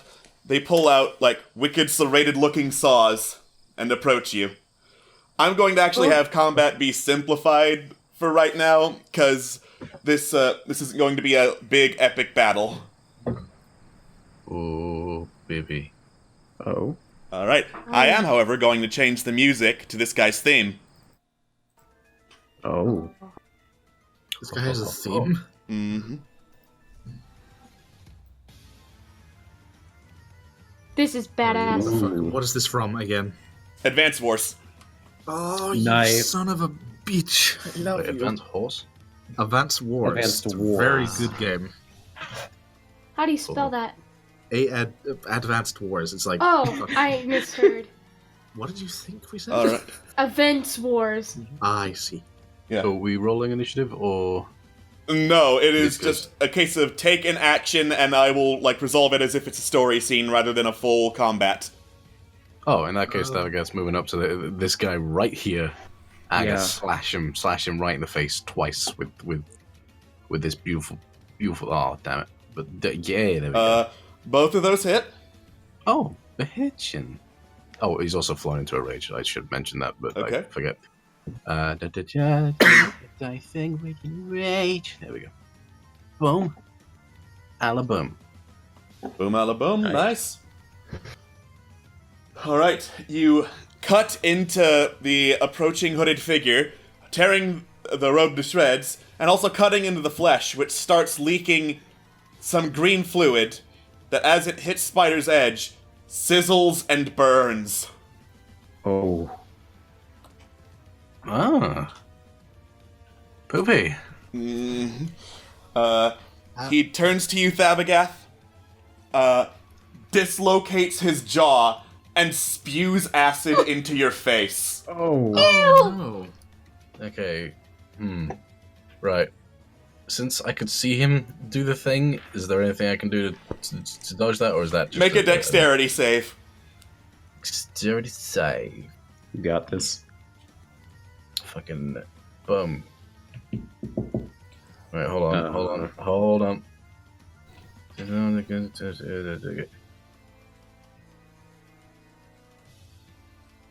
Alright, make it again. Hello? Phil, you okay? Phil? Yeah. Did Phil die for once? Oh, fuck. Fuck. Does his internet decide in to... the, Oh, in, there he is. in this back. There. Okay. Did that? Okay, it sounds stupid, but did that 7 work? No. Cool. In that case, I'm gonna use fanatical focus because I don't want that, and I'm gonna fucking This roll is that shit the first again. time I'm seeing this. Nice. That's fine. You're playing Did as you stop Trevlon, by the rolling way. as Playing as Trev live. Oh shit! Sorry. Oh, It's on my character. Trev That- knows how to use Fire's Edge, apparently. Yeah, that still fails. Yeah. As he just, like, Alright. bars a stream of acid into your face. Acid. Acid. You take 13 acid damage and are blinded. Yay! My favorite Alright, combination of so things to have. as you go whacking away at this guy, he barks in your face, and you are sent to the ground, screaming in pain as acid gets into your eyes.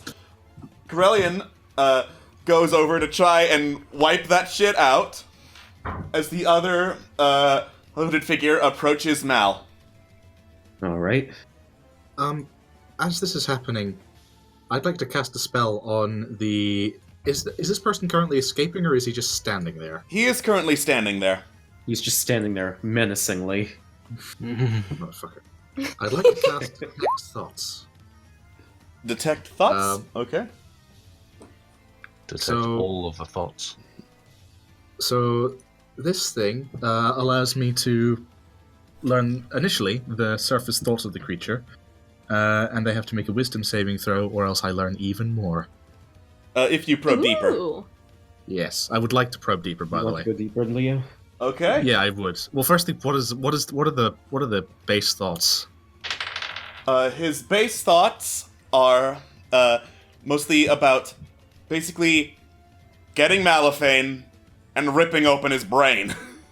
Oh. Yeah. Okay. Agony! The deeper thoughts, it is because he believes that Malifane's little split personality can actually be made manifest, and if he takes that part of Malifane out by ripping out the brain, he can use it as an alchemical ingredient. And you also get a name. Groovon Gorewalker. Ew. Ooh, that actually looks That's kind a of badass. grim name. So, I love him.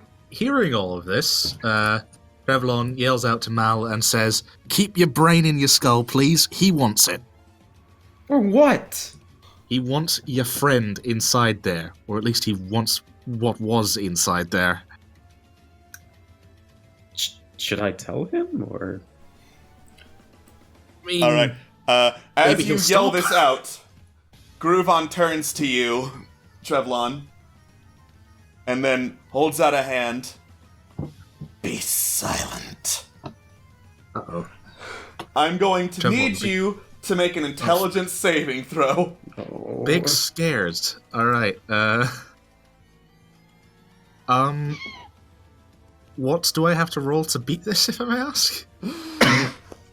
You may not ask. Fair enough.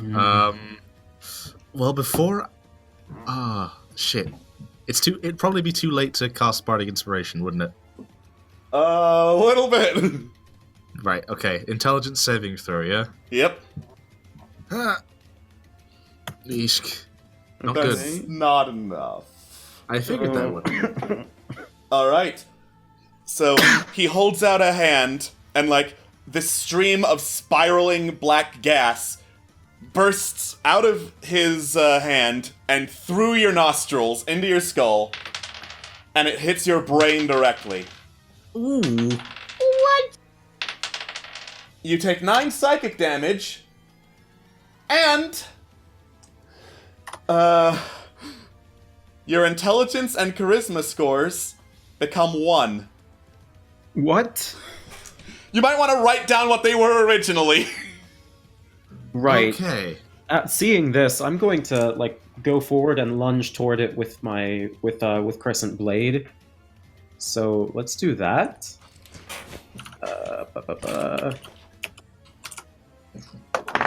All right. Oh.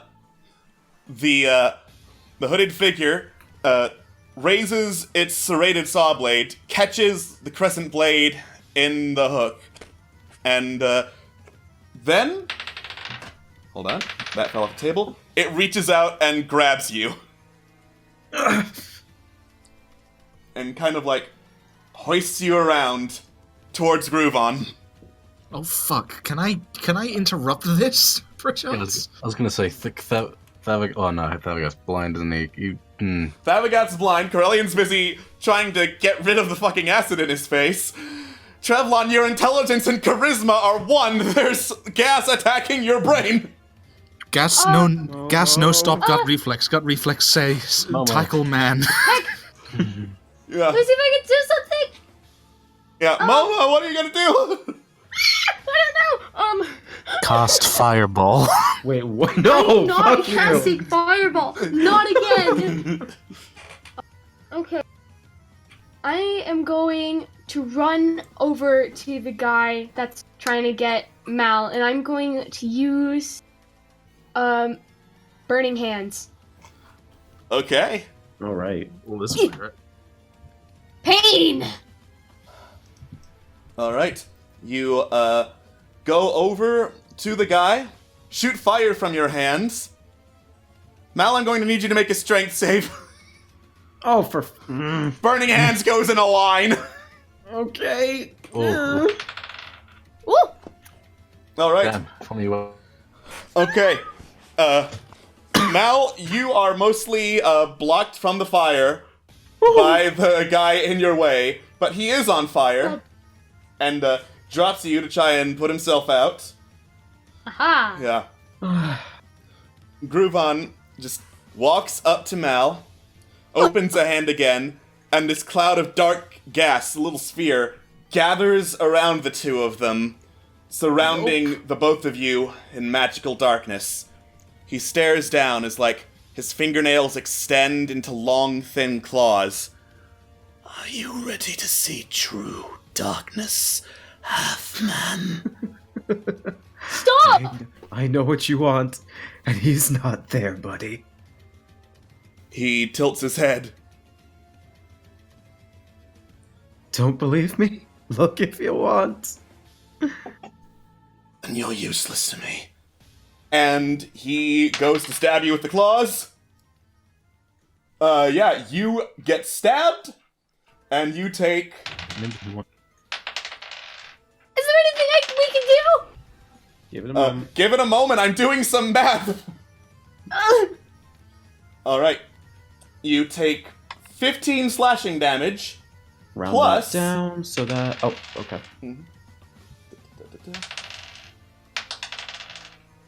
That's a lot of rolls. Yes, it is. Plus 22 necrotic damage. Somehow I'm still alive. Okay, so let's see. I'm rounding down to 15, I'm assuming. You're rounding down to 15. Okay, so that's 14, 15, 12, 11, 12. I'm gonna assume that... Okay, so 22 you said was the last one? 22 was the necrotic, yes. Okay, so that's 29 then. So 40, 30, 29, 28, 27, 26, 27. I am still alive. Good. Alright. You stand there, having been, like, run through with claws that pumped something disgusting into your veins. As the cloud of gas fades, opens up, Gruvon turns to the two by him. They are no use to us now. We are leaving. The two who were fighting the party immediately, like, put the saws at their side, nod, and walk away. In unison? In unison. Oh, that's scary. Trev, like, starts slurring a little bit. Like, come back, you. I was not finished with the hitting you. Oh, what is wrong? Momo immediately... Mal tries to, like, slowly puts up a hand. Leave them be. Momo immediately, like, runs over to Malifane and starts trying to heal him. Alright. Okay, I'm gonna cast... can I cast Mass Healing Word? You absolutely can. Do it, baby! Do it. Come on. Alright, that's fine. Six healing to everyone around you is still pretty good. Yeah. You, Sweet. chant out a quick prayer to heal your friends as, another cloud of gas gathers around Gruvon and his followers and a caravan, and they all vanish. I'm gonna quickly take a second wind. So, let me quickly do that. Yeah. So that's 1d10 plus 1. 1 second, sorry. It's okay. I'll take that. I will happily take that. Is my brain becoming less screwed? No, your brain is hurt bad. You have trouble understand what word am. You need sleep. Oh my god. Are you guys okay? No. Can can't. Thavy Boy see yet? Thavy Boy can see now. Alright. He sees the little potato that is Walrus, Trevlon, and just kind of hoists him onto his shoulder like a sack of potatoes, I guess. Man, Gruvon. Play your part. That could have gotten a lot worse. You alive? Yep. I'm okay. That never happened usually. What the what? Momo goes, can I try and heal Trevlon, or do they just need some sleep? You can certainly try. What are you gonna do? I just want to try and heal his head injuries. Okay, make an Arcana check. An Arcana... Roll Arcana? Yes. Fuck. You have no idea where to even start. You're pretty sure he needs either a specialized healer or hours and hours and hours of care plus rest. He kind of just like takes his hands, kind of like puts them in random places, just, like circling his head in a way, like I don't know what to do. That tickled.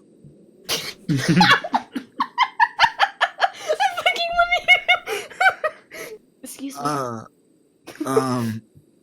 Mal, you don't usually take hits.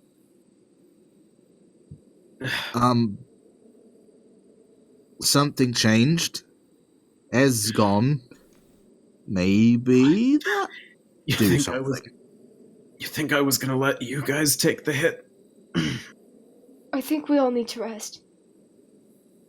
Yeah. I think we need Look, a very let's- long rest. Let's cross this bridge and set up camp. Thev, can you keep carrying me? Don't worry, little buddy. Thank Okay. you. Okay. I help Malifane as best as I can. I let him rest himself on my head. Alright. So, I'm assuming you're crossing the bridge? Yeah. Yes. Nothing of interest happens during the crossing. Which way, left or right? I think the sooner we get back, the better at this point, so... Yeah, go right. Right it is. You cross the bridge and head into the western desert. Nothing of interest happens during the late evening. Nothing of interest happens during the, even later evening. Let's set up some juicy camp. Alright. You set up camp. And I roll for what that camp is. No, don't forget to make it juicy. It better be juicy, I swear to God. Juice. This camp ain't juicy, boy. I'm gonna tell you what. You find a small 3-walled stone shrine to some minor travel god, and you set up camp around there. Alright. Momo takes his cape and puts it over Trevlon, like a blanket. Warm. Very warm. Very nice. Yes. Alright. It'll be I okay. think he's gonna be okay. Corellian drunkenly points out, I can have hands heal with the hands. Maybe Gods, how That'd be good. long are you going to be like that? drink He was drinking really good. Minotaur amount of drinking. Minotaur drink that much, he die. He drink that much. Alright. I'm concerned for you guys. Thank you.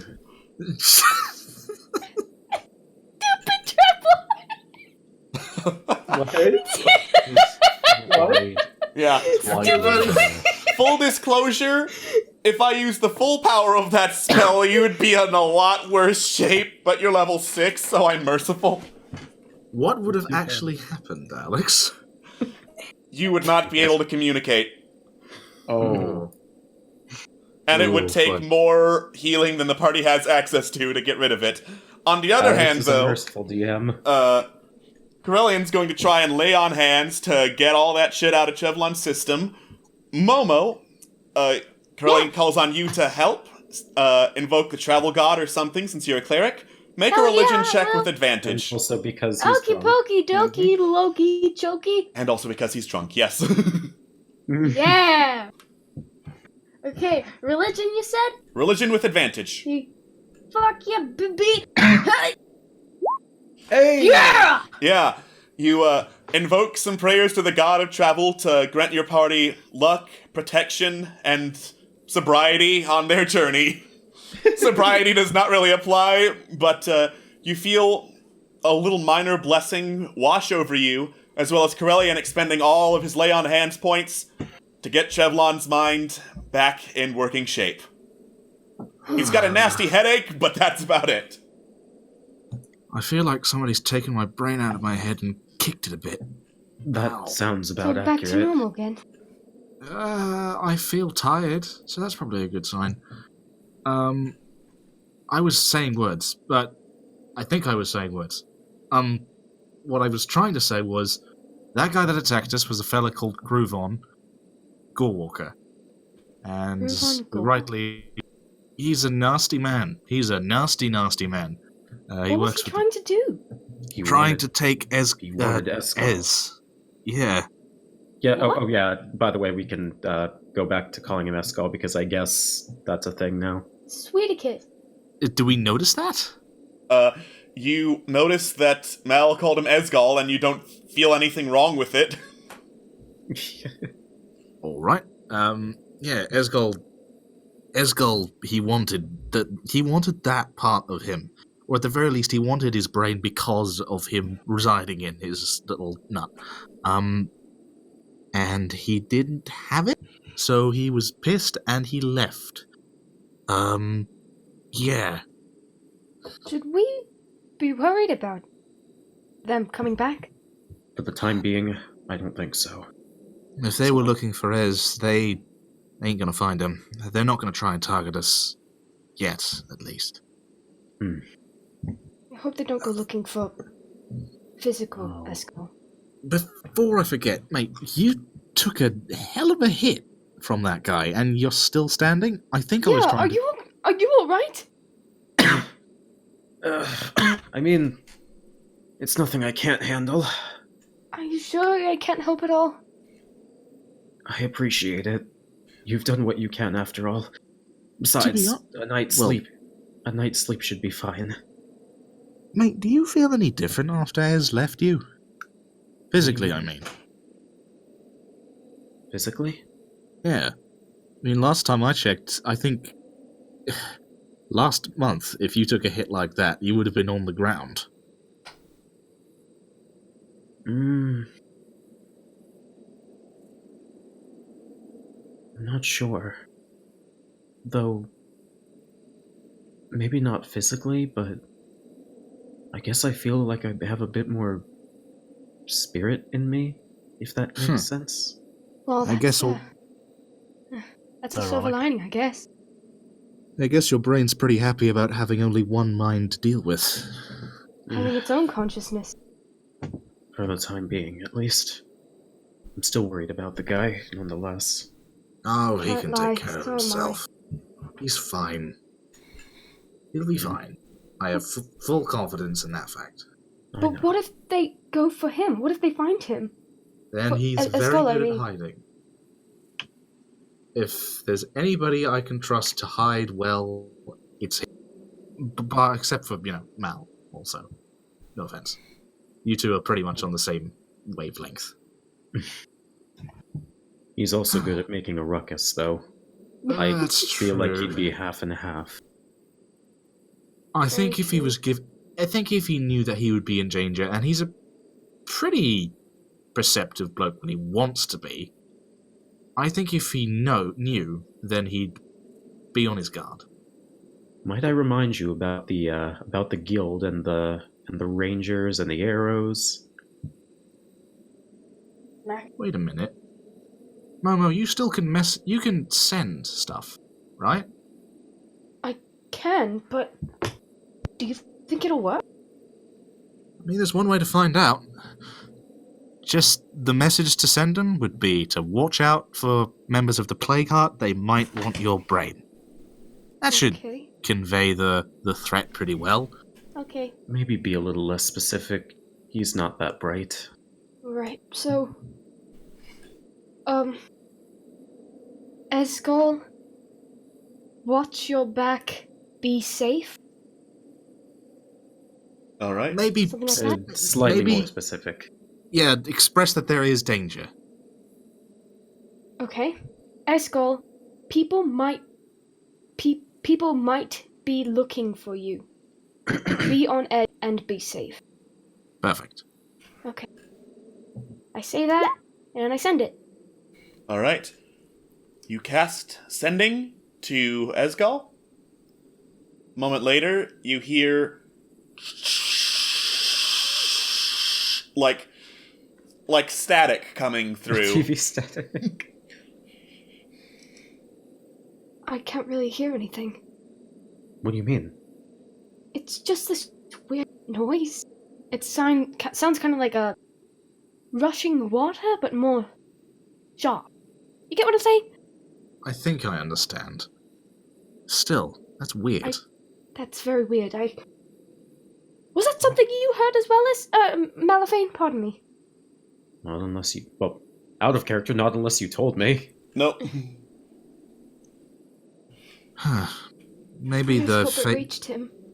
maybe the Fey magic's a bit wonky. I mean, Lord knows that's how he's here. The last thing I remember was him walking out on me at the bar. The tavern. He'll be Would fine. you have any idea of where he went? That's a very good point. Alex? He didn't say anything. Fuck. I can't say I do.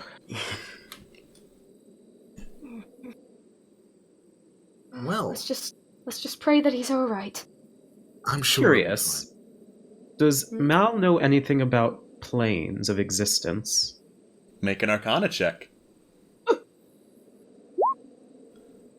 You know that there is more than the material plane on which you reside. The one that comes immediately to mind is the Feywild, since obviously that's what you've been dealing with a lot more than normal. Just a theory, but do you think it's possible he may have traversed a different plane? Honestly, it might be.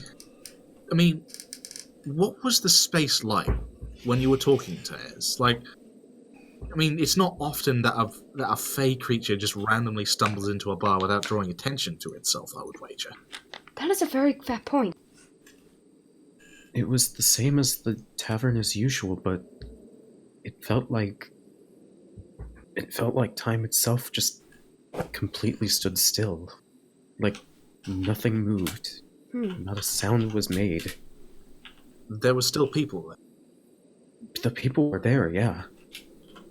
In fact, I remember that when I tried to chase after him, it felt like time was restored. I feel like... You don't think the Fae had to do with that, do you? Well, it is a Fey. Wait, here's my question. How did you two even split up? If I had to guess, I have a feeling that Escal himself was the one responsible for that. No, I'm sure of it. I did leave him in a bit of a foul mood. What? No, it doesn't matter.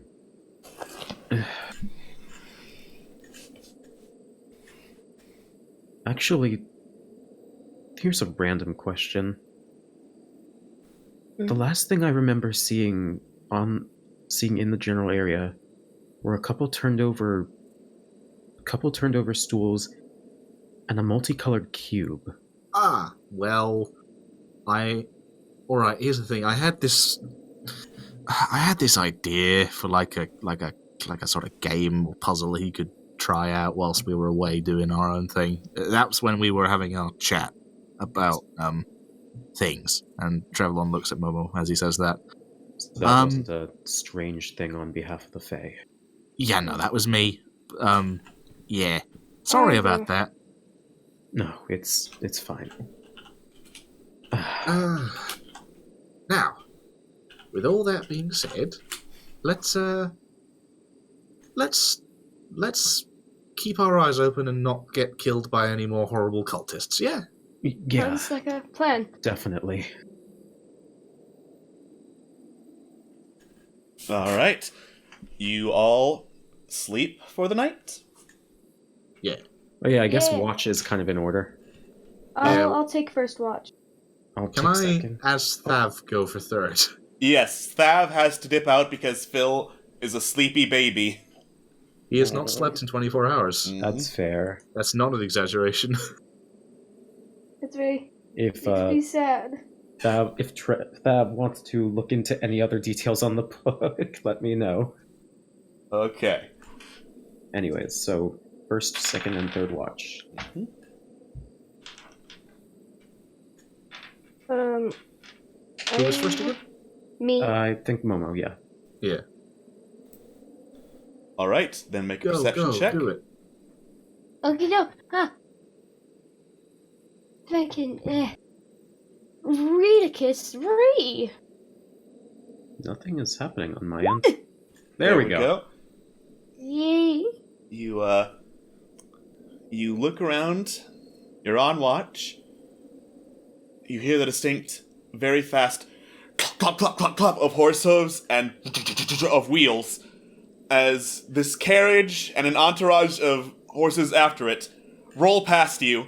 The coachman at the head says, "Watch out, peasants!" And then he's just past you in a flash. They're just like, look in a what did big he old say? hurry to run past you. What did he say? He said, "Watch out, peasants!" What's up, peasants? No, he said, "Watch out, peasants." Oh. Well, still, call us peasants. Yeah, well, I mean, I didn't hear it, but... how far away is it? Momo kind of mumbles to himself. Dick. How far away is he, Alex? They're going at a pretty fast pace, but in the time it took him to say, "Watch out, peasants!" he got like about 50 feet away. Travelon shoots message to try and catch him. Alright, you And point says- a message, what do you say? Bitch.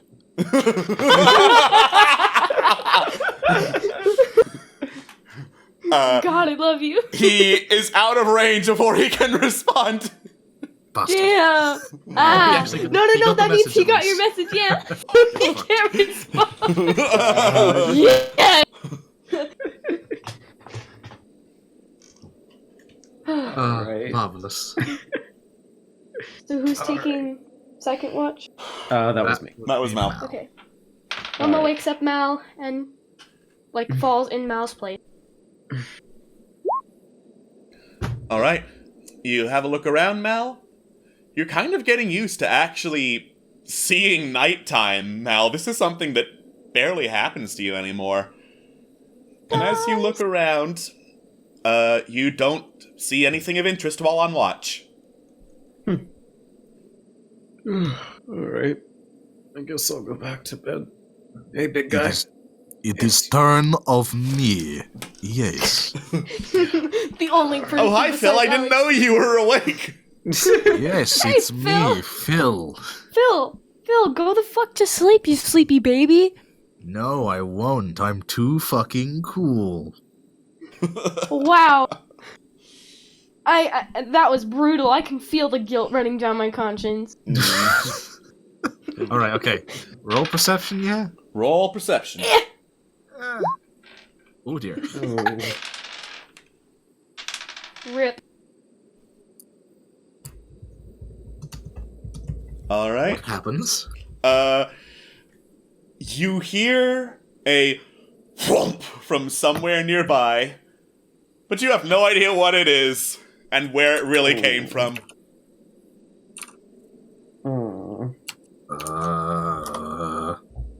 Thav goes to wake the others because that's concerning. There was noise? Big noise like... That's probably not good, yes? Noise?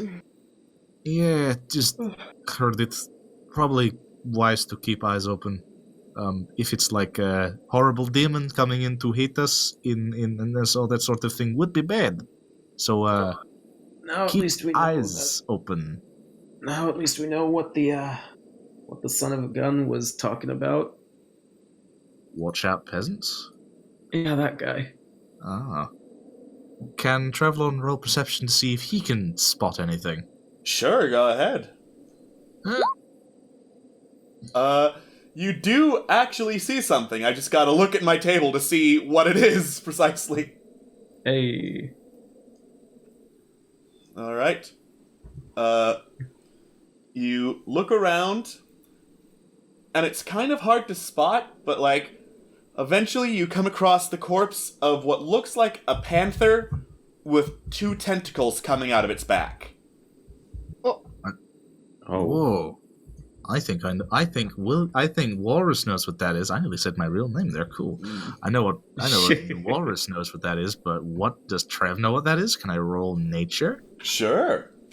I can just see your face every time you do that. You've read about these, Trevlon. This is a displacer beast. Yeah. Yeah. Basically, this is a fairly rare creature that, like, bends space and time around it so that it looks like it's somewhere, but it's actually somewhere else entirely. That sounds kind of awesome, actually. Is it? They are fucking rad. I want one. This thing is definitely a corpse, right? It is definitely dead. You see no signs of life in that. Okay, right. So that just means it means it's not playing dead and is ready to eat my brain. Cool. Also, welcome. Oh yeah, Phil's just getting on mobile just Phil so is they can listen in. baby tired. Right. Well, cool. How valuable is a Displacer Beast corpse? Or hide, maybe. Displacer Beast hide? It's fairly valuable to the right buyer. I will keep that in mind. Also, how does this thing die? Make a survival check. Nah, too many good rolls at once. You're not quite sure how this thing's dead, just that it's super dead. Well, your death shall not be in vain, mate. You are going to make us a lovely trophy. And Drevlon tries to skin the beast for the trophy room. Okay. Well, I'm going Because we have that, and the idea of a trophy room being actually filled with things is a good thing. It really is. Right. Oh, I'm going back to sleep. Have a good night, all. Do I have to roll anything to see how good I skin this bitch? Yes. What Another should I survival. All right. I was about to say, Momo, do you want to help me skin this wild animal? I'm not going to say that. Hold Yeah, on, you've got like a knife, right, that you can use to cut things. Yeah, I've got a dagger. Yeah, do I? I don't dagger. think I did. I mean, it's technically dead already, so... I have a sickle. Will that work? I mean, it's not exactly skinning that thing's going to do. It's more like well, you know what? Help me anyway. I'm sure this will be a fun experiment either way. This is a fun learning experience, Momo. Here's how you skin what you kill. I haven't really done this in a while, so this probably I feel my won't go sins well. running down my back. Ooh. You're actually pretty good at skinning a displacer beast. You even, like, get the skin off the tentacles.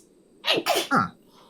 Well, you actually did surprisingly well at helping me here, and I don't know if I should be That's a proud. good thing. Yeah, I was about to say, I don't know if that's something I should be proud of or disturbed by. Either way, this thing is going to look nice as a rug. Why do I need that as a rug? Partly because the trophy room is looking all like, not like it's full of trophies, and also, I'm pretty sure Displacer Beast skin isn't really good for you. And if anything, you really wanted to eat this thing, it'd probably be like, I'm going to try and eat this thing. Oh wait, my mouth just got stuck on one of its tentacles and I'm dead. So, I'm not saying what if you ate it. I mean, what does the skin texture look and feel like? That's a very good question. Well, like, it feels like impossibly smooth kitty fur. Oh. Yeah, this is the other reason that you have these things. Their hides, like sleeping with a Displacer Beast hide on your back. Ooh boy, would once in a lifetime experience. You may feel terrible about the animal, but hot damn, do you have good dreams? Also, as you say the word rug earlier, you hear Mal in his sleep say, "Look for the bear." Oh, fuck it. Don't remind me of that goddamn... Yeah, I don't think we're ever going to be able to forget that one talking bear with the bear skin rug. God, the Feywild's fucked. Alright. You all get some rest. Hold on. And then you wake back up. It is the morning, and you're in the desert, about to head out. How are you two feeling? Well, I'm feeling really warm for no particular reason. And also kind of disgusted with myself, but that's besides the point. Anyway, we're on the road again. Let's get boogieing, I'd say. Okay, I'm assuming like Right. straight shot southeast. That's the idea. Yeah. Cool. That's the ticket. I am slightly curious about that hut, though. One day. Which one? I'm not saying go for it. I'm just saying. Oh, I think okay. that's a tower. A tower. That is a keep.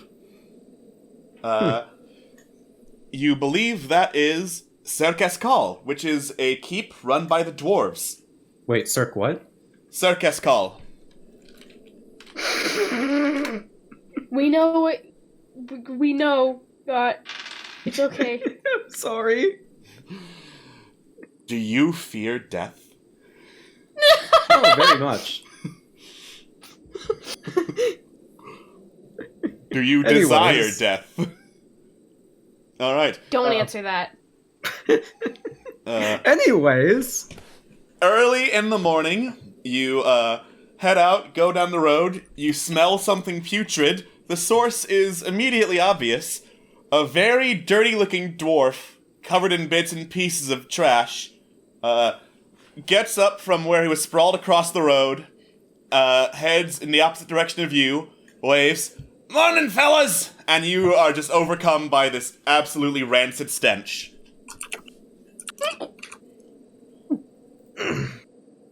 What does this person look like?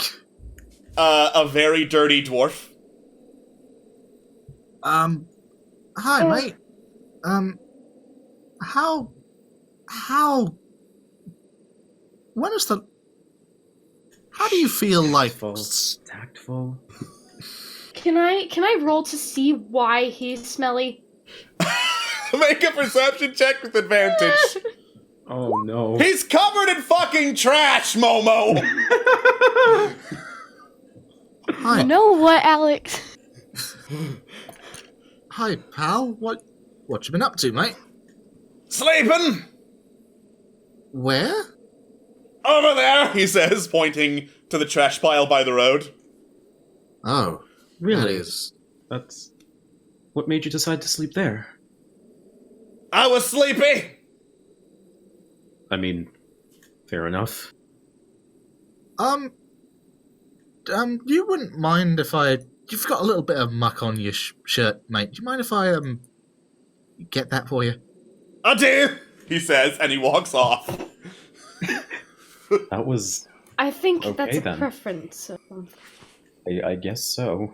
You know what, more power to him, but at the same time, my nose feels like it has... I'm not saying that it met, like, its arch nemesis, but it didn't have a good time there. Having seen the action being performed enough times, Mal just sort of like motions the same, somatic whatever as prestidigitation, basically saying, "Hey, do the thing. You can always do the thing." I'm not going to clean him, because it's a personal preference. I I'm mean, going to why respect don't his you wishes. just make another smell Who under said our you had- I noses? was gonna say, who I don't said know, you had to lavender, do it? Something Exactly. to cover Who it said up? you had to do it to him? Oh, yeah, point taken. Trevlon, Well, he's walking away now, isn't he? Yes. I'm gonna, if I can't make him... No, I'm not gonna do that to him. I'm just gonna leave him as he is and leave well enough alone. And also, cast prestidigitation to make Mal's vest smell like lavender. Yay. Yay. Mal now specific. smells nice. And you keep on a-going. Late morning passes without incident. Alright. Afternoon passes without incident. Late afternoon, something happens. Ooh. Da-da-da-da-da. And I go back to the giant table. Hey, fun fact, do you want to guess how many options are on this table? Is it in hundreds or does it actually reach 1,000? 1,372. Oh, Chat, is a beholder one of them? No. good. A portal opens. This a slavering figure covered in boils, horns, and mouths peeks through the portal, looks around, stares at you, and speaks in Abyssal. Do And I then- know that? Let me see. I don't think I you don't speak think I do. I know Undercommon. I don't know Alright. Abyssal. And then blinks twice, sees no reaction, clears its 500 throats, and says, "This isn't the slave city, is it?" No. No, No. this is a desert. And then he turns around, "God damn it, Zarathor! I told you to take the left turn!" and closes the portal. You know, I'm not saying that warlocks and their benefactors are insane, but you know what? The less I know about just the inner workings of the weirdness of the world, the better, I think. I actually knew a member of my community who was a celestial warlock. He wasn't that bad, actually. That is, you know what? I'm not gonna. I mean, how did that go? He had to go. His planet needed him. Oh, fucking hell! Fuck you. Worth it.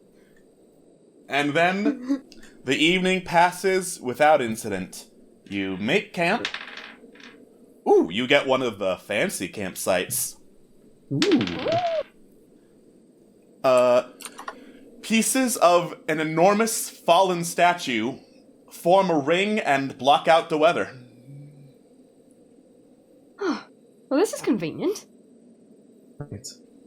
This will be a rather nice location for camp. And as long as we don't get just attacked Wait. by anything, I agree. Can I check and see if there's anyone any kind of marking claimed by anybody? Yeah, sure. Make Okay. an investigation check. Okey pokey, artichokey. Yeah. You look around. This doesn't look like claimed land necessarily, because the statue had fallen over and broken into chunks. You investigate the statue. It looks as if it was a statue of some Aarakocra. Ooh. Huh. Wow. Is something wrong? Oh. It Huh. looks like an Aarakocra. I'm not being biased. Look. No, I see it. Wonder if it... This clearly wasn't built recently. It's toppled over and everything, but Do I you wonder... do you know anything about Aarakocra? Did you say something?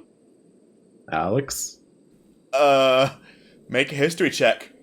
Can I roll with that? Hastily? Yeah, go for it. Someone do it with advantage. Fuck You it, go. 25 You is go, good Mel. enough. Aarakocra used to be fairly widespread in Irion before they were hunted to extinction. It's highly likely that this statue marked either a small settlement or a place to let people know, hey, we're watching you. You're all cool. We're watching you. This was a common outlook for them. Wow. I don't know what exactly What the kind- populace was. Can we tell what kind of bird is it, or if just feathers? Looks carved like an eagle. Ah. Okay, this is out of character. I did not know that there were, for lack of a better way of putting it, sub-races of Aarakocra, so that's pretty cool. Yeah. I mean, I like to think there are. I mean, Momo was built on the assumption that there are, and I'm like, sure, fuck it, why not? Yeah, I know there aren't Hey! actually, but still.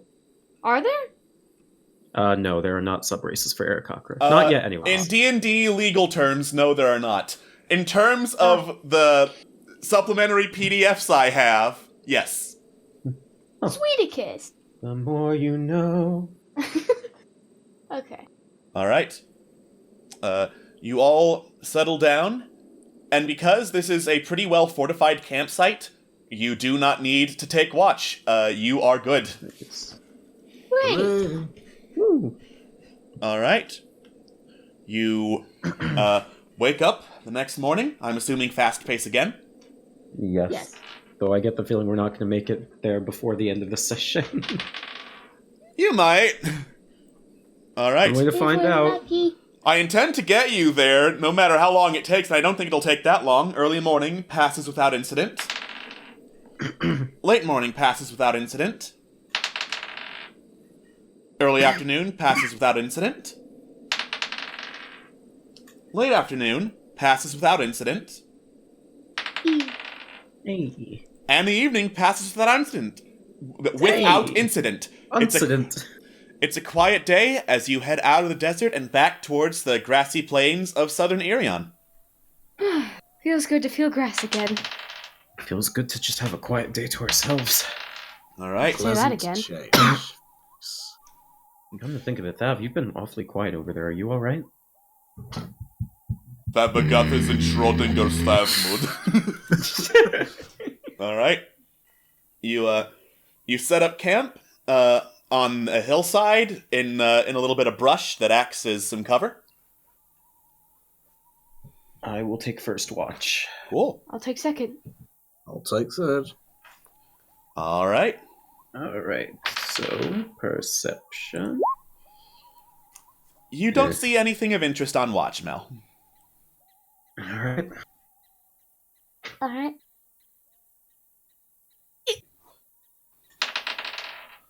You don't see anything of interest on watch, Momo. Can't tell if it... never mind. I just stare at the stars. All right. Mighty lights. And then, is it Trevlon or Thavagoth who's doing third watch? Trev. Okay. Revlon. Trevlon Bluequill. King of beans. I don't know what else it's called, but that's it. Oh shit, I didn't do I'll that. take the 19. Fabulous. You don't see anything of interest on watch, Trevlon. Fantastic. All right. Hear it, Irion. At last you have a quiet day, and you wake up at the dawn of a new one. Dawn of a new day. All right. Early morning passes without incident, other than you stopping by a little mountain stream, refilling your water skins. Late morning passes without incident. I'm still hearing owls. Is it for it? They're very loud owls. Owls hoot whenever the hell they feel like it. Fair enough. Early afternoon passes without incident. They're trying to give you knowledge of the world, but you can't understand them. Late afternoon passes without incident. Ooh, evening though, something happens. Oh. Oh boy, Yeetus Spaghettis. Oh, baby. You eat a spaghetti. Yeah. Da-da-da-da-da. Noodles are fucking great, man. They are. Alright. As you head back towards the roads that lead out from Port Mirandu, you hear children's laughter, and then you see two young human children chasing some chickens down the road. Oh. How old do they look? Like, 6 and 8. That's precious. It looks like we're getting back into civilization, mate. Momo kind of smiles and kind of like bounces up and down. It is a chicken they're chasing and not, like, a cockatrice, right? Having seen a cockatrice at Baton Rance Hall, you are very certain that these are chickens and not cockatrices. Fantastic. Alright. Momo kind of wants to go play with them. Do you go chasing the chicken?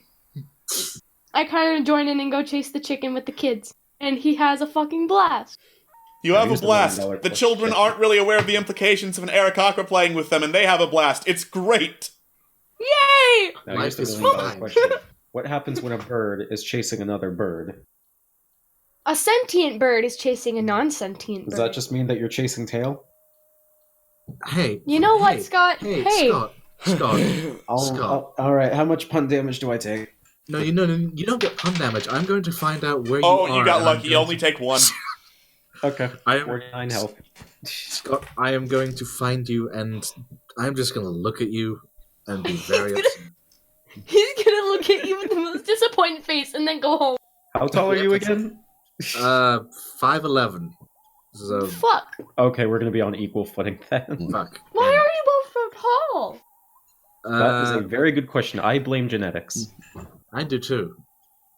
All right. Not fair. After chasing the chicken, you settle down and make camp. That fell off the table, so that's why I'm rolling it a whole bunch. Yeah. You are in scrubland, so you find a nice clear bit where there's not much scrub poking at your back, and you make camp. I tell the scrubs to get good. The scrubs shed a single tear. Alright, what's Rip scrubs. Why were you wearing heels? That was a joke. Well, All right. Who's got first watch? I'll take I'll- it. oh, well, fair enough. Mama's too excited to sleep at the. Okay. Okay, Poke. Come on, Momo. Do your thing. Do your thing. All He's right. too excited thinking about friends. You're too excited thinking about your friends. Who's got second watch? I'll take it. Perception check. Big yeet. All right. You take a good look around the area, and you notice that there's no scrub around where you settled down, but where there were not flowers before, there are a bunch of blood red orange flowers just dotting the ground, far as the eye can see. Interesting. Do I recognize what these might be? Make a nature check. Oh, there we go. Nope. No. Well, Everyone be interested in their red color goes to inspect them and try and pick one. All right. You pick the flower, and then a little cloud of spores bursts up. I need you to make a Constitution saving throw, Trevlon. Well, yeah, there. You know what? There we go. what, the battle music hasn't played yet, so it can't be too bad. Rip and skip, man. This is fine. This is fine. Trevlon, you have been infected with a disease. Oh, fuck. What kind of disease was that? As I go and double check what it is, I swear if it's flower lycanthropy, I'm gonna punch someone. you are now aware of flower. No, you're not. You are now aware that flowers feel pain. There are little bark-like lesions growing on your hand now, Trevlon. Why does this always happen to me? Do I know what this is? Make a survival check. Oh, wait, sorry, no, medicine. Can I just assume that's... Okay, never mind. You're not sure what this is. Can't be good.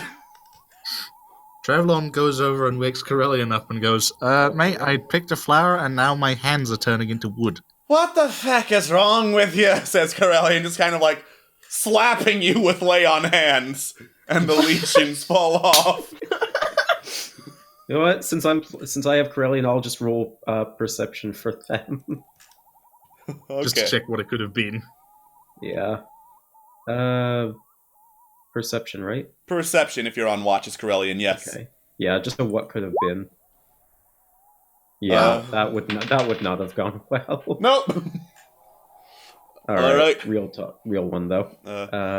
Malifane. All right. There we go. You take watch, Mal, and aside from the blood red orange flowers that weren't there before, and the slap you heard earlier, you don't see anything on watch. Oh. Those weren't there before. They weren't. Alright, anyways. Alright. Morning comes, the flowers are gone.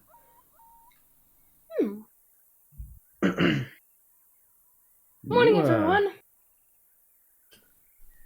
I just turned into a tree in my sleep and it was... Oh, I'm alive.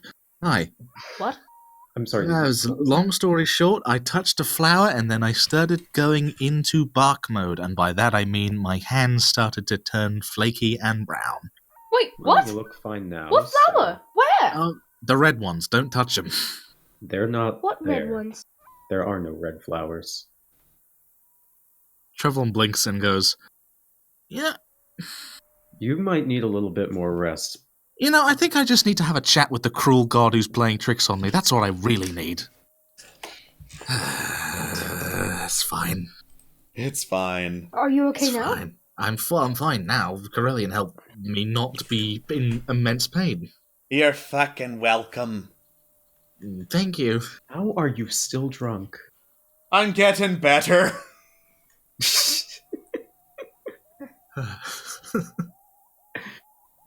All right. I guess we should carry on one. You carry on. The early Excelsior. morning passes without incident. Late morning passes without incident. Early afternoon. Something happens right before you get to Baton Rouge. Oh. I want to cry. Angry. More Angry. opportunity to play. All right. Scrolling back to see what that is.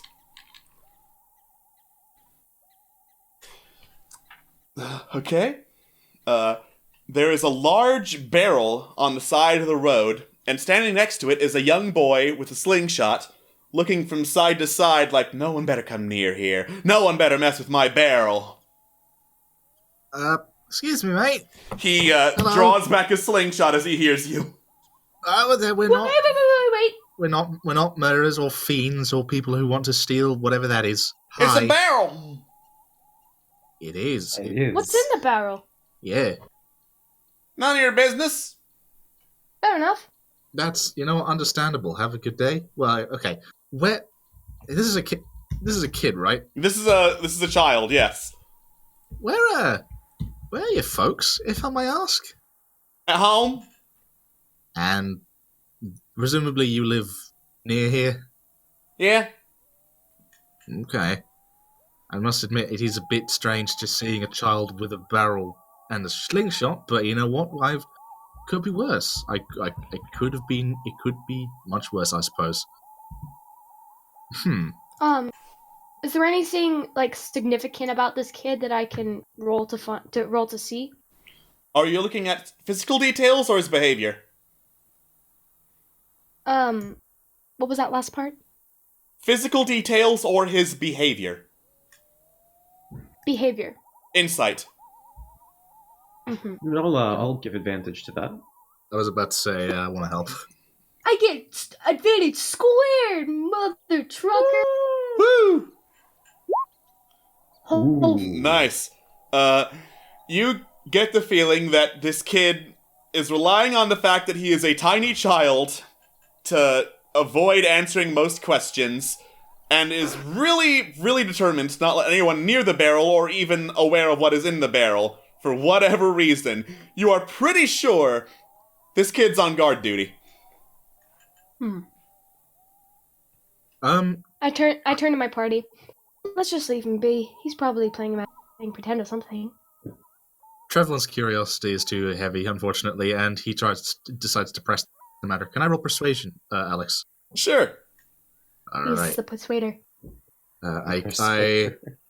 In a move that looks like I'm scratching my bottom, I actually click the persuader on. Make a sleight of hand check. Oh, fucker. All right, fair enough. No, I've got 9 persuasion. I'm not even going to bother. I'm just going to try and spraff it. There we go. Boom, baby. Alright, what do you say? Okay. Look, mate, we're not trying to cause any fuss. If it's in your barrel, it's in your barrel. We're not going to try and take it or anything, but we're just curious is all. How about you fuck off? All right. Bye. You just barely missed. Why don't you fuck off? There we go. Alright, you fuck off. And finally, get back to your home at Baton Rance Hall. Yes. And Yay. that is where we're going to stop the session. Because Victory. there's going to be a lot of RP. Tomorrow. Ooh. Well, not tomorrow. Next week. Not Jesus. tomorrow. God, I wish. I mean, if we could do it tomorrow, that would be great, but I don't think we could. Man, if I'm only fine we with could this. have Favagath lift the kid so we could look in the barrel. If only Phil wasn't sleepy. Oh well, I If guess his input of destroy the child just doesn't apply because he is Destroy the asleep. child. Kill